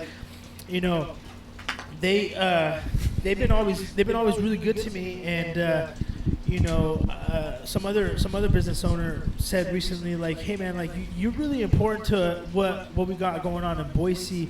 You're bringing like this real positive energy and like a real experience, like a culture for people like a real good nightlife, and we need more of that. So continue to do that. Yeah, dude. Dude. Look, I don't know. Half of what you know for music and stuff, but I think the funk vibe it's very universal to everybody. Everyone can vibe with that. Everyone can get along with that. Yeah. I don't know. Like, looking forward to, like, do you think it's detrimental? Maybe sometimes every once in a while, like, go visit LA, like, figure out what. Because I'll say this, like, Nampa, we know, dude. Idaho here is just kind of like a year or two behind the trend of what's going on in there. Or do you ever foresee yourself ever like potentially going back there, or is this your home stay? This is definitely like I couldn't be happier having come back to Idaho. Like it was just really tough in LA, man. Like I was saying, it is tough, dude. It was tough to get it's cutthroat. gigs. And you guys are on split screen mode. Yeah. I'm gonna go to the bathroom. All right. Yeah. It's just really tough to build something when you're not from there, and so. I always knew that I wanted to build in Idaho and continue to do what I was doing down there up here because I'm from here. And I feel like it's up to people like me that are building the culture and they're adding to the culture. Like I was telling Max earlier, man, I do this because I loved hip hop. You know, at an early age, you know, my brothers introduced me to like that West Coast G-funk sound. You know, And I really like loved that sound. And once I realized that sound, it originates and it sounds like that because they're sampling funk records from the 80s. You know, like, you know, shout out DJ Quick, shout out to Dr. Dre, all these people. They listened and, you know, loved funk music. Absolutely. And it's because of that music that these classic hip hop records that I fell in love with, like, they exist. And so once I realized that it's because of, you know, it's because of funk that the music sounds like that, I started digging for those records, and now I have a lot of those records, and it's just it's just a very niche thing. So you would just like consider LA like kind of like that was your internship, and now when you're here, this is your full brand, like this is all you. But to like feed on your point about like do you think it's detrimental to go down there every once in a while, check out the scene, see what's going on, or not really? That's 100%. I'm going to continue to do that. I'm building relationships right now with some of the funk freaks. You know, shout out to Funk Freaks once again. Santa Ana, baby. We just had DJ Unique up here 2 weeks ago, man, and you know, did an all vinyl set. You know, came over to my crib, you know, the night before, just hung out, kicked it. You know, just people like that, man. People like they just celebrated their 13th year anniversary. You know what I'm saying? Like they've been doing this for 13 years, holding down, like, you know, shout out OG Mike's no longer there, but like that was a legendary spot, bro. Like when I was down there, I got to go to like two or three parties out there, bro. I'd never been to a place like this. You walk up to the building and there's a DJ set outside. Yeah. And like it's a party outside. You walk in the door and there's a room with the DJ in there. And then you walk in, you go to the left. There's another room the main room back there. So it's like three rooms of funk all night. So it's massive, bro. Like the culture down there obviously is all about like low riding, and so it's you know, it's sustainable. But like I just seen what was possible. You know what I'm saying? Like those dudes really inspire me and motivate me to just continue to build and grow and I'm going to continue to, you know, have people come up here and play with me. Like I was saying earlier, I got Daryl coming up here, I think November 5th, and you know, doing all vinyl set. Like Daryl, shout out to Daryl, man. One of the coolest. Like he works for Death Row Records. Like, man, like he's the real deal. Like he came through, was wearing a Death Row Records chain. Like this dude's official. But like he literally drove up here. He left the Funk Freaks party in Santa Ana at like 2 a.m. Drove up here 13 hours. I don't know if the time adds up, right? But like he literally got off the road, got his crate of records, came and played a set with me. Yeah. And then took his plate of records, got in his car, and drove back to LA. Didn't stay the night. Damn, dude. Like, well, dude's official. Yeah. Well, hold on. Let me ask you this. So, like, you were just describing all these really like dope ass places with DJ being outside, all these rooms, all this stuff, other stuff. Like place like Los Angeles has all those dynamic places. Places like Vegas, obviously for tourism, like has all those dynamic places. How far behind do you think? Where would you like to see, like, let's say downtown Boise? Like, what would be like the most ideal venue? Like, do you think? Because honestly, I think it's pretty. I mean, they got their little spots here and there, but how's downtown Boise doing compared to like some of the? What would you like to see more happen? I feel like some of these business owners need to take a little bit more advantage of the opportunities that they have. Some of the like locations that they have, they're just not taking advantage of like the opportunities that can be. Just there could be so many events and so many different like I just stayed at the Riverside Inn. Oh, is it good?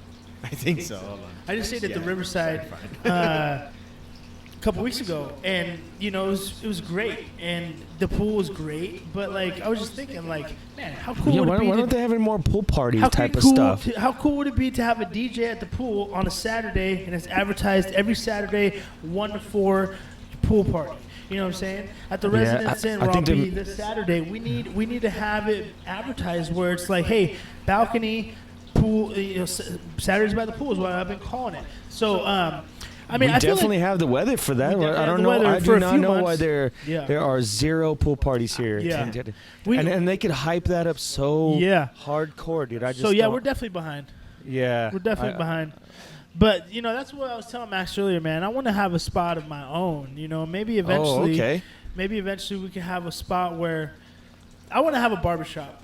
Like, I get my hair cut like every other week, and how cool would it be to just go down the street to my barbershop and get my hair cut? It's so annoying to get a barber appointment. It is. Dude, me and Eddie were talking about this, maybe a week or so ago? Like, it's so annoying where you can't. What happened to the days when you just walk in and you get your hair cut? In LA, you could do that. You had to set up a stupid appointment on a goddamn app. Or damn, they're like, hey, Jesus. Like, we'll be right with you. Like, go grab yourself a beer. Like, chill for a minute. Okay, cool. Yeah, no worries. Like, and they're they got like all this tattoo flash all over. They're like, there's nothing like that. Yeah, I missed that. I missed those. Like, days. it's unique very much in its own, and it's like. There's just you schedule appointment with Great Clips. Yeah, they'll treat you real nice. Nah, but hey, shout out to all the barbers that helped me down over the years, especially like where I started DJing. I was playing literally at barbershops, but no, I think that's one of my goals eventually is to have my own barbershop. Exclusive cuts. You know what I'm saying? Exclusive cuts. Look this podcast back when it's a thing. Just remember.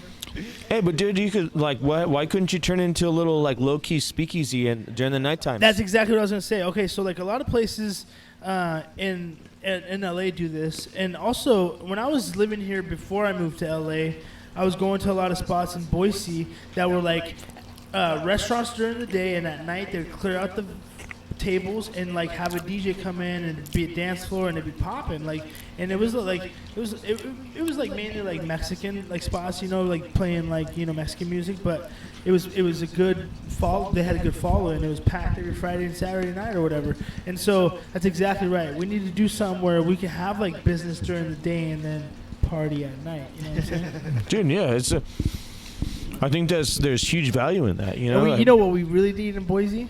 We really need one of those after hours, like an after hour spot where like after the club people can just go back to and kick it. You know what I'm saying? Say you met a friend, you just need a spot to go.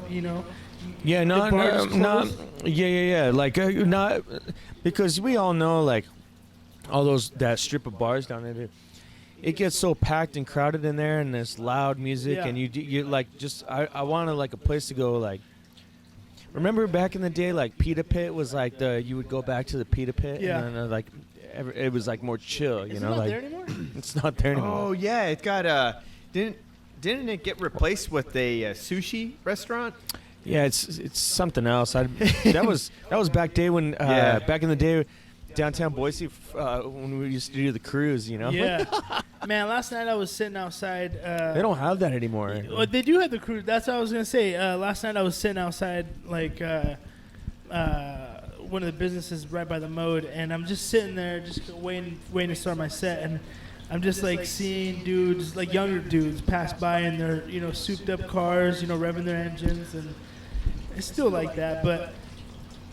Yeah, I don't really go out a lot anymore, man. Like I was telling Max earlier, unless I'm like getting paid to play somewhere, like I don't really go out a lot or just show up to one of the homies. But because the reason I don't go out is because I don't like going to places like, I'll just leave the names out, but certain spots where it's just like nothing but college kids, shoulder to shoulder, bumping, like frat house mentality. I just want to like chill, you know what I'm saying? Sit on the couch maybe, drink a nice cocktail. That's why the Mode is perfect for me. Dude, dude, I'm right there with you, man. Like I'm not into those college nightclubs anymore. It's just not my scene. Yeah, me neither. I like honestly, What are you supposed to do? Bumping and grinding on like that? That's not. On a stranger? It's totally. Yeah, it's dude, totally. it's like- It's that so was awkward. It's and totally it was fun back in the day. But it's so awkward just- doing that and meeting people nowadays. Like realistically, if you go up to a girl in a club, she does not want you to touch her.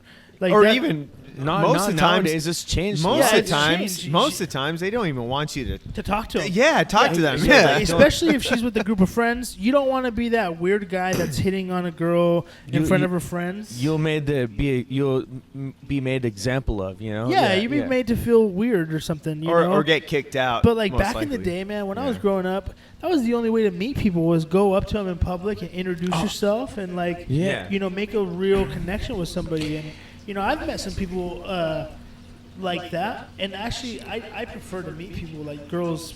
You know, girls. You know, Yeah, whatever you choose, but I choose girls. But like I love to. I love Max, going just up. joking. I love going up to girls and introducing myself in person, you know? It's just better that way. I don't do dating apps, you know? Even though some girls would love me to be on it. No, I'm just kidding. No, dude. No, listen. Remember? Did you ever come with us? Like when we went to the Big Easy back in the day, I don't think and it turned into a nightclub. It was I did 18. go to the Big Easy ones, It was an 18+ nightclub. But then if you went upstairs, it was 21 and over or whatever. But dude, we would, you know, me, brother David, we would all go down there. You know what I mean? And Really? just like go dancing at the Big Easy. It's just like, a little bit before my time, yeah. Yeah, but that's how you met. That's how you met people, like Yeah. because you didn't have smartphones. There's no such thing as dating apps. Right. This is back in 2005, 2006. Something. Yeah. crap Damn, like Eddie, that, you're man. old. Yeah, but Just kidding. yeah, dude, it's just like same, dude. Like I want to go to downtown to like chill, maybe catch a little vibe, shake a little bit of hips and ass, and then that's it. Like have a nice cocktail. I don't need to hear blasting music or crazy freaking lights. Unless you're or at the Mo, DJ Exclusive, yep. yeah, dude. Well, Then let me. you can take the music. No, I'm just kidding. On I saw another- a DJ Exclusive sticker on the Oh. Jimmy John's upright over there. Off Hey, the that's Kennedy. right. Shout out That's Jimmy right. John's. Yo, that's been there for like I'm not even playing like 10 years. I've seen you at Dutch Bros.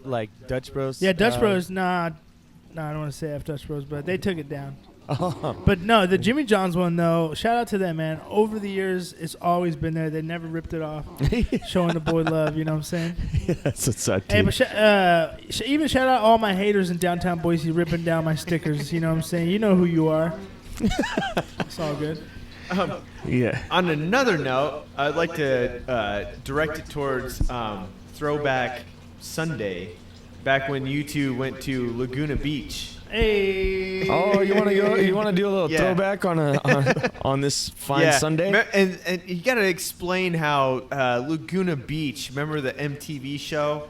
Was like. Remember that?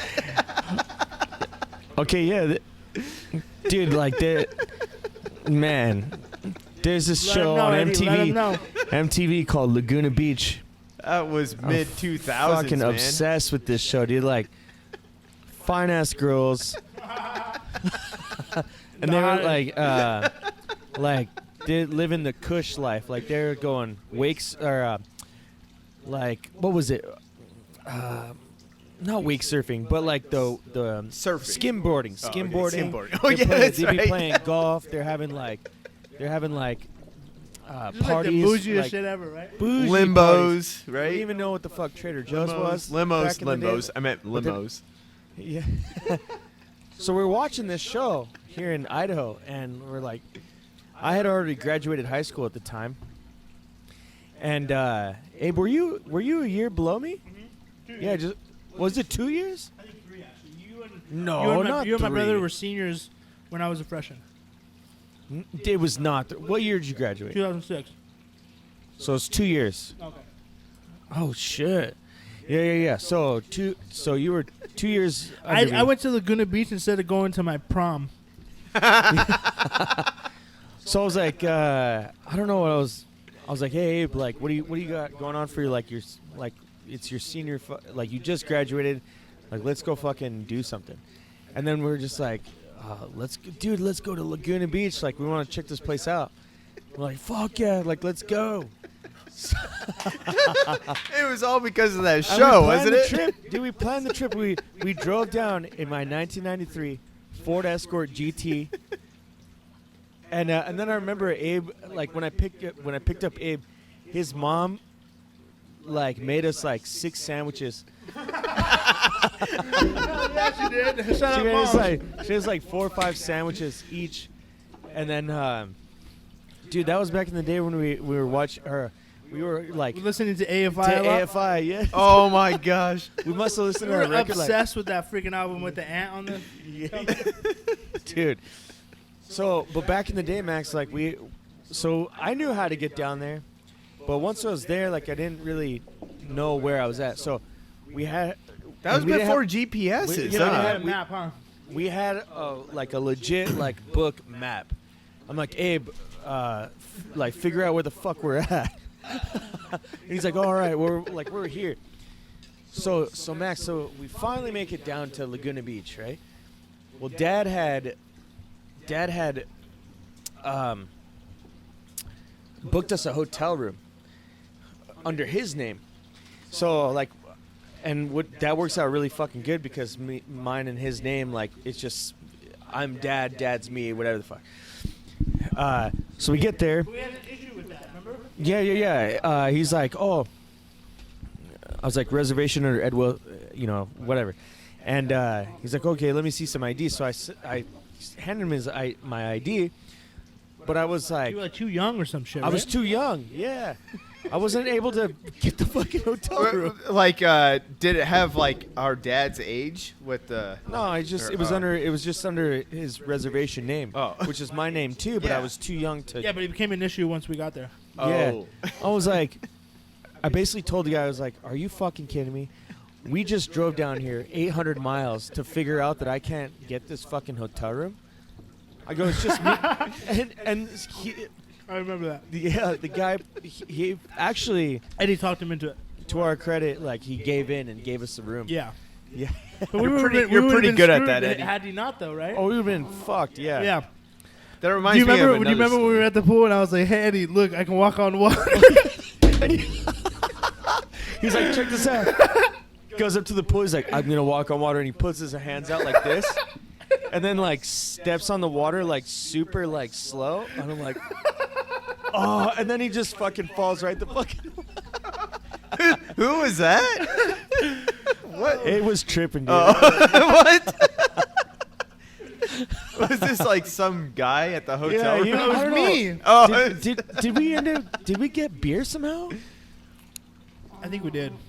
We had to have got The because whole you were trip. feeling, or did we like take a rip or something? I don't remember what the Eddie fuck. took advantage of me. No, I'm just kidding.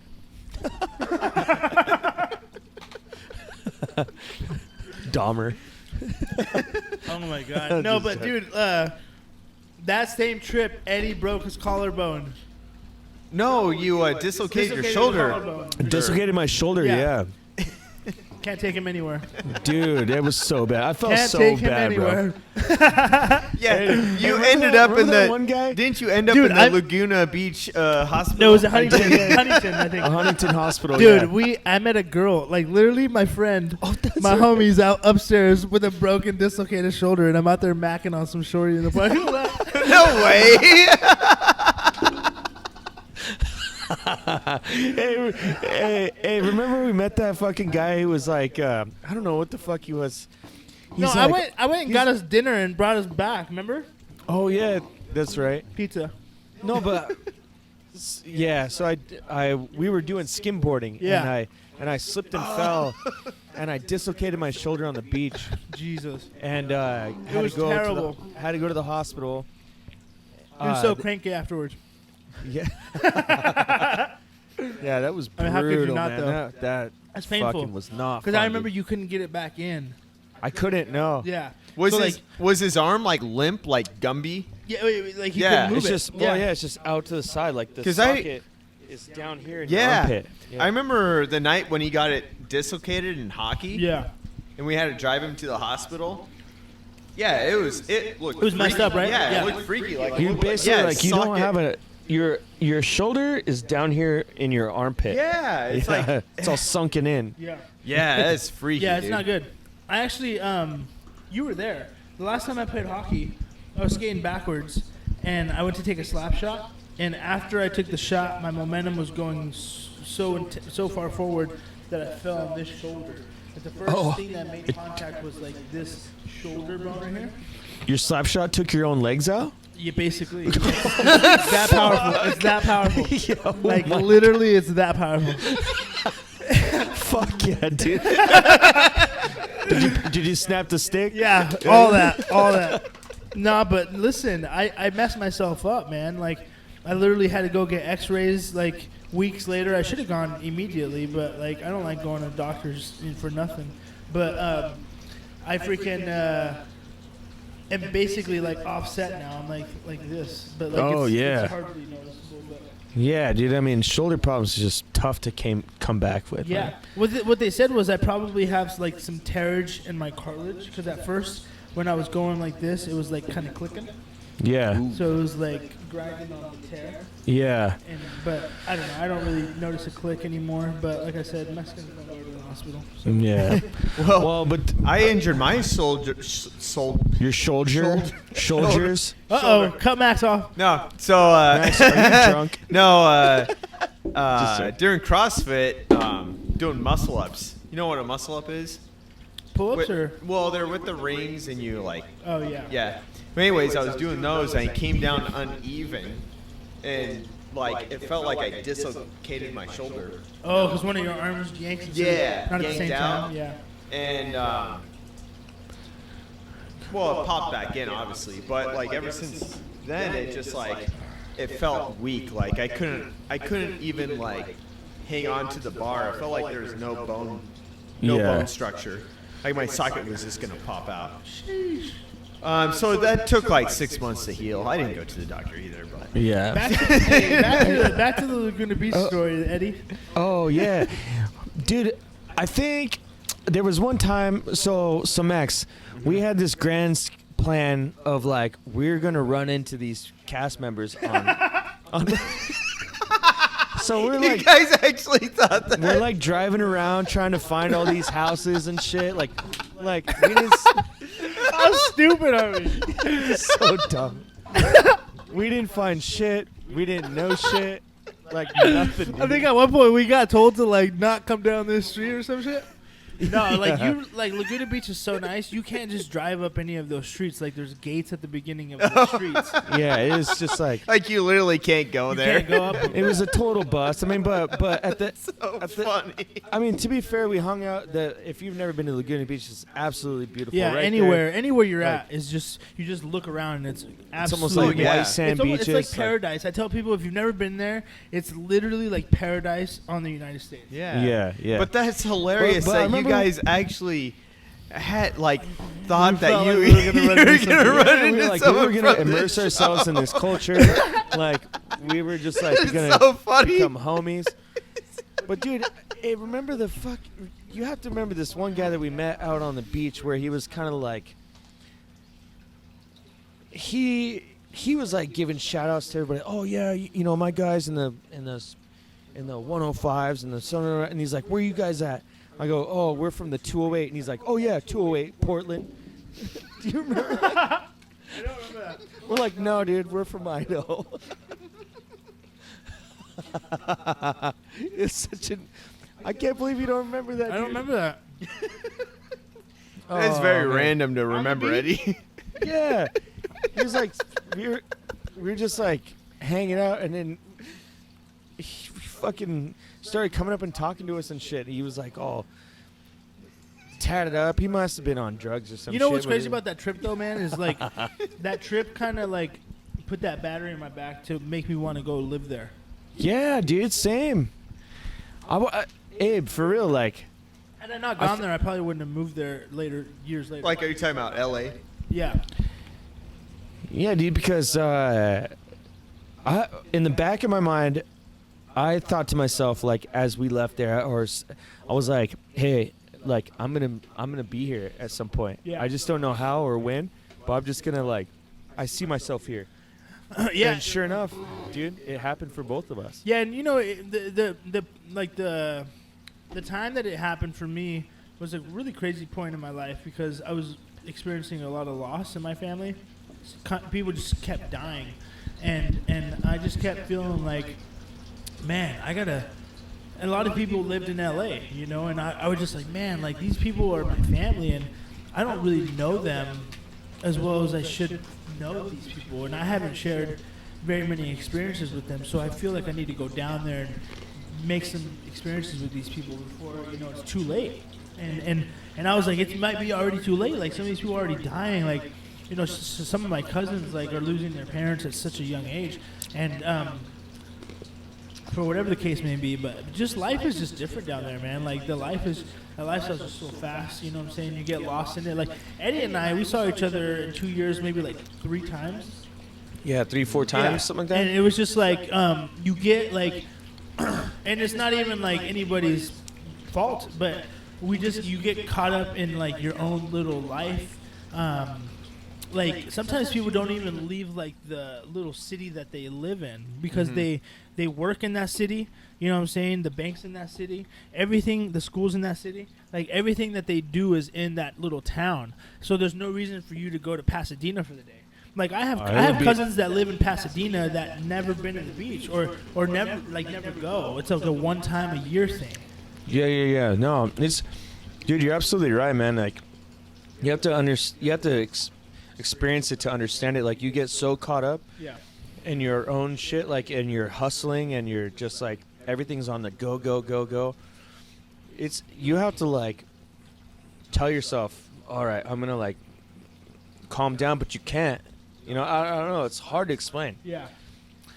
It's almost like an addiction where you just like, you know, you don't want to live like that. You know what I'm saying? But you can't stop because everybody around you is doing the same thing, driving the same car or is driving the car that you want. Everybody, unfortunately, like has this mentality where they want what you have. You know what I'm saying? Like everybody's just trying to step on you, and it's just like that with like living. Everybody's just like living on top of each other, man. Dude, hey, and I've learned to like appreciate, like living down there made me appreciate Idaho, the lifestyle, the just like the you know, the peace of mind that you have walking down the street, knowing that, you know, you're not going to get asked like where you're from, or it's just not going to be an issue.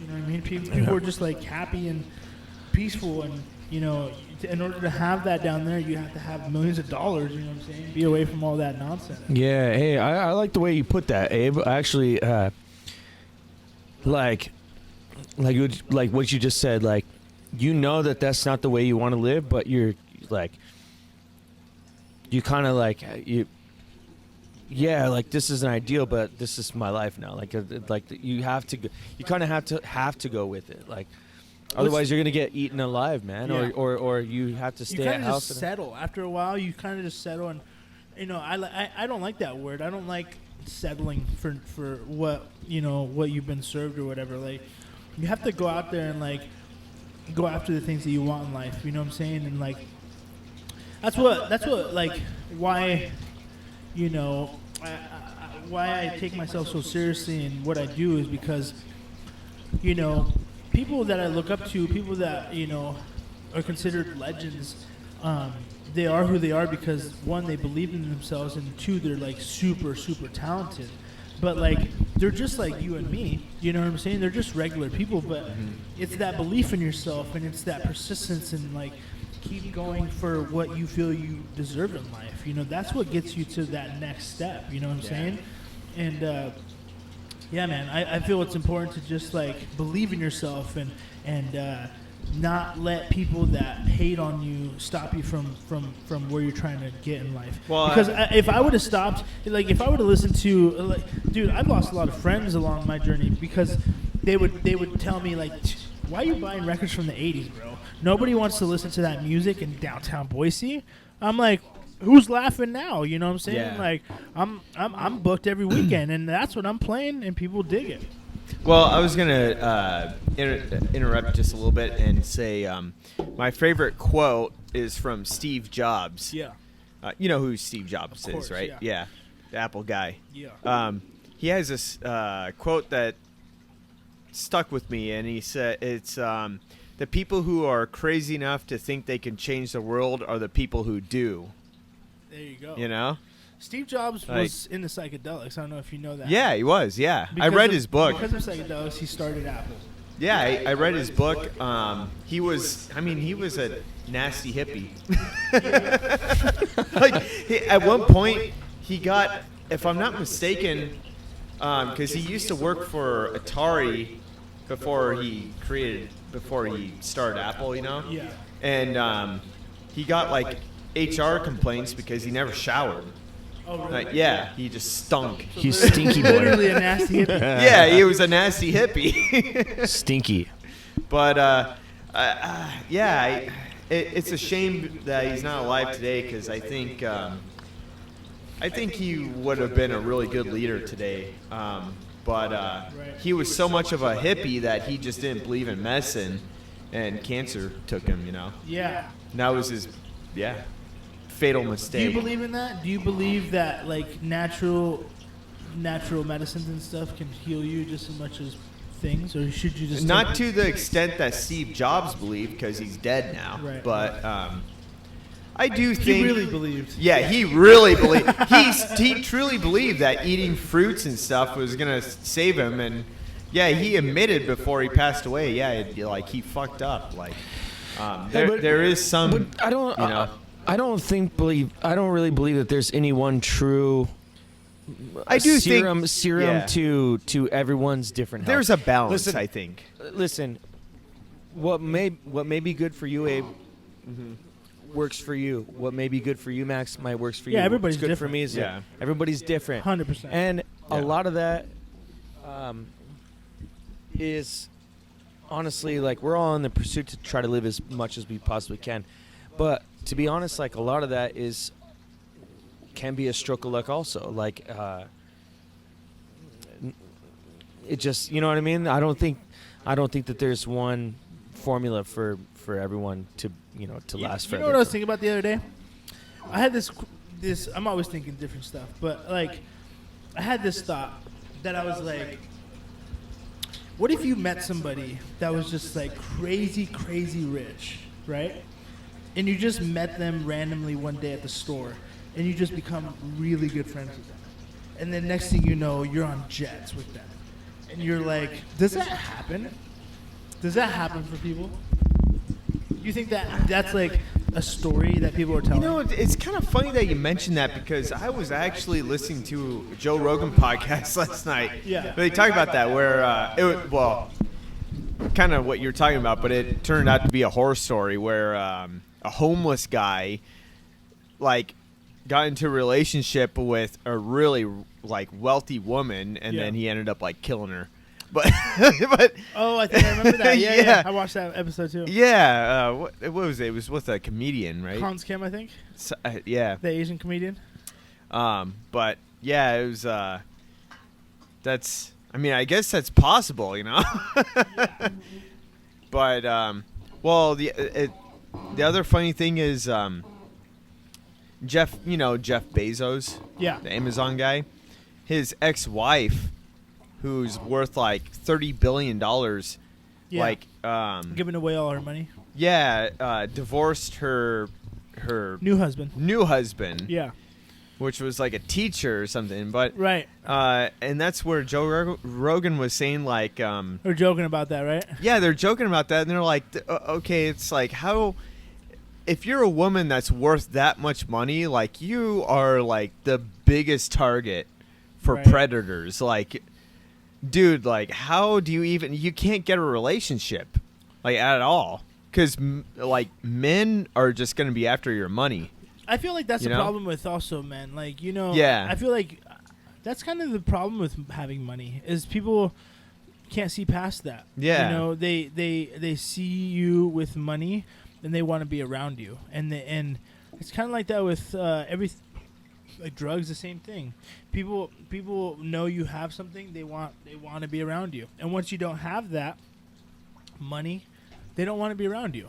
Yeah, you know what I'm so saying? Weird. And it just says a lot about people and what they're willing to, how fake they're willing to be just to be around a good opportunity. And that's what made me think that the other day. I'm like, man, how crazy would it be for that to be like a thing that happens to, not say me, but just anybody. I just meet somebody and he's like, dude, guess who I met last week? Jeff Bezos. He's like, dude, come over to the house. You know what I'm saying? I don't know. It's wishful thinking. I think that I don't think that really happens. You know, I think their inner crowd is so tight. Yeah. You would have to be like a mutual friend of a mutual friend. Yeah. And then you get to meet them, and then maybe you have like a niche that they don't know anything about, but they're interested on it. Or you'd have to spark their interest somehow. Right. Which is like winning the lottery. Or you're just so fine as fuck Yeah. that they just want to. That too. That's a possibility also. They happen to be watching the OnlyFriends channel. Yeah. Yeah. Something Or like on Max Speed podcast only. But yeah, no, it's that's an interesting topic. Ooh, Max, that spray you had in there smells pretty good. It does smell good. All right, Eddie, take it away. Give us another topic. Okay. Right, here we go. Don't look. Oh, it's another long one. Let's see what we got here. That's good. Oh. What's the most underrated or overrated TV show? Well, I'm Laguna not gonna Beach. No, I'm just kidding. Underrated, right? Hella underrated. It's very underrated, I would say. I'm kidding. It's super underrated. I should do a throw. They should just like re-put him back on again and like. No, you know which is really underrated is Three's Company. That's my favorite of all time. Huh, I never watched that one. What? Abe, come on. That's my favorite. What about you, Eddie? I love Jack living in the house with two girls, you know what I'm saying? Like, that's just super player. You know what I'm saying? I always thought it was a super player. I already have my answer because, I mean, I generated those questions, but I got my answer. Well, yeah, you do yours. I need to Right? do some brainstorming. I think the most underrated TV show is MTV Challenge. Oh, there you go. Because, I mean, you watch that shit and It's very specific. it's like, it's a very good show. Is it? Yeah, like reality show. Okay. Challenge, you know, base.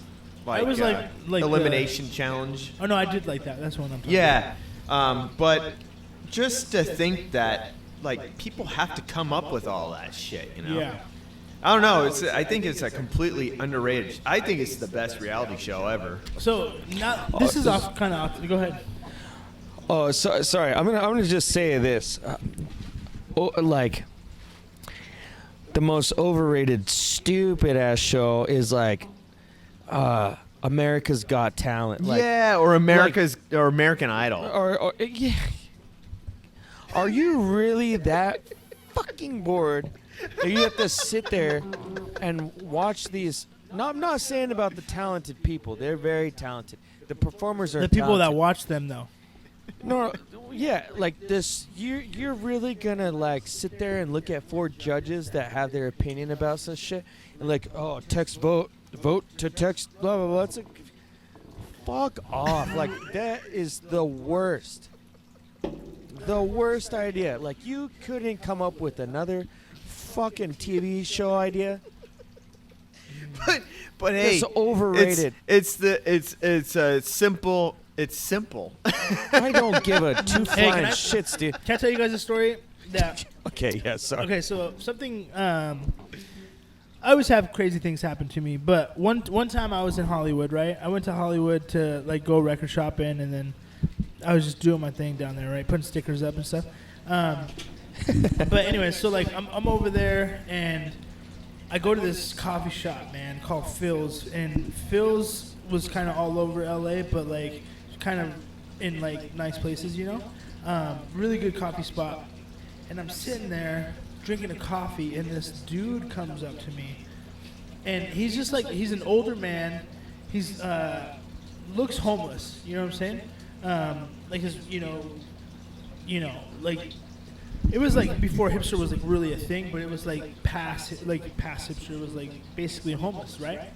So, anyways, or maybe I went up to him. I don't remember, man. But like we ended up making a conversation, and I just felt like asking him like, "Hey, how's your day?" or whatever, and we made conversation, and I asked him like, "What do you do?" or whatever. Not because I didn't want to assume that he was homeless, right? And so he was like, "I'm an actor." I was like, "You're an actor?" I'm like, "What?" And he's like, "Yeah, I'm a background actor." And he, like, okay, I met him that day, and like the next day, I'm watching this music video. I think it was Kendrick Lamar's music video, and that dude's in that video. Like in the background? Like he's the main character, like in the video. Like What? It was like, yeah, he was in multiple scenes, multiple shots, and then like I'm not even kidding, bro. Like the dude that I just met that I thought was homeless, or I didn't think he was homeless. You know what I mean? But like anybody So he's would like the think. OG hipster. But like I think that like okay, he's the one that introduced me to what like in Hollywood, man. The way that they hire background actors is this company called Central Casting.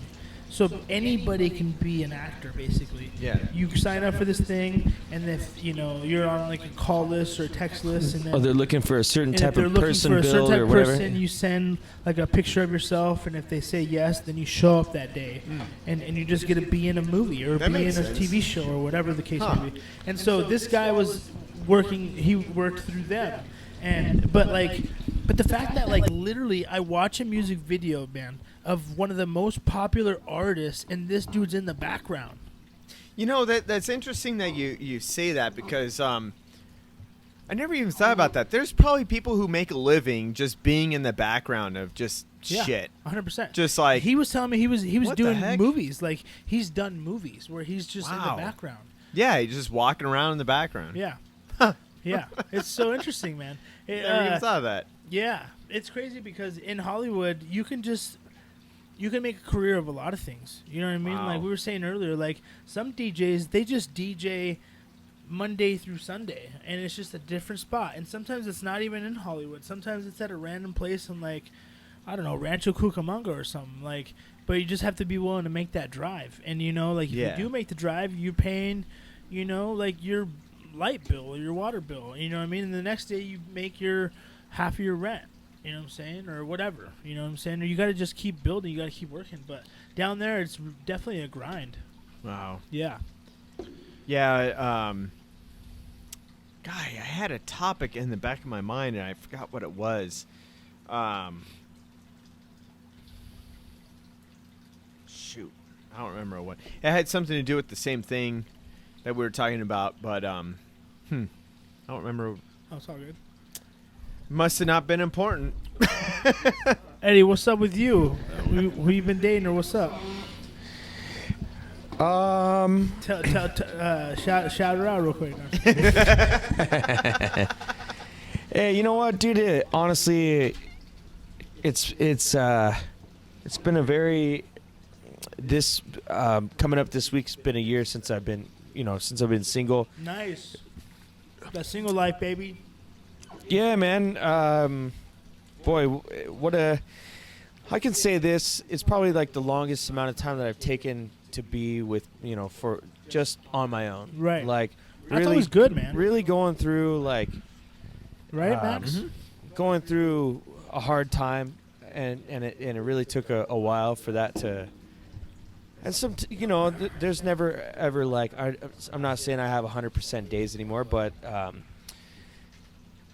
yeah, I'm starting to feel a lot better. Starting to date a little bit. That's right.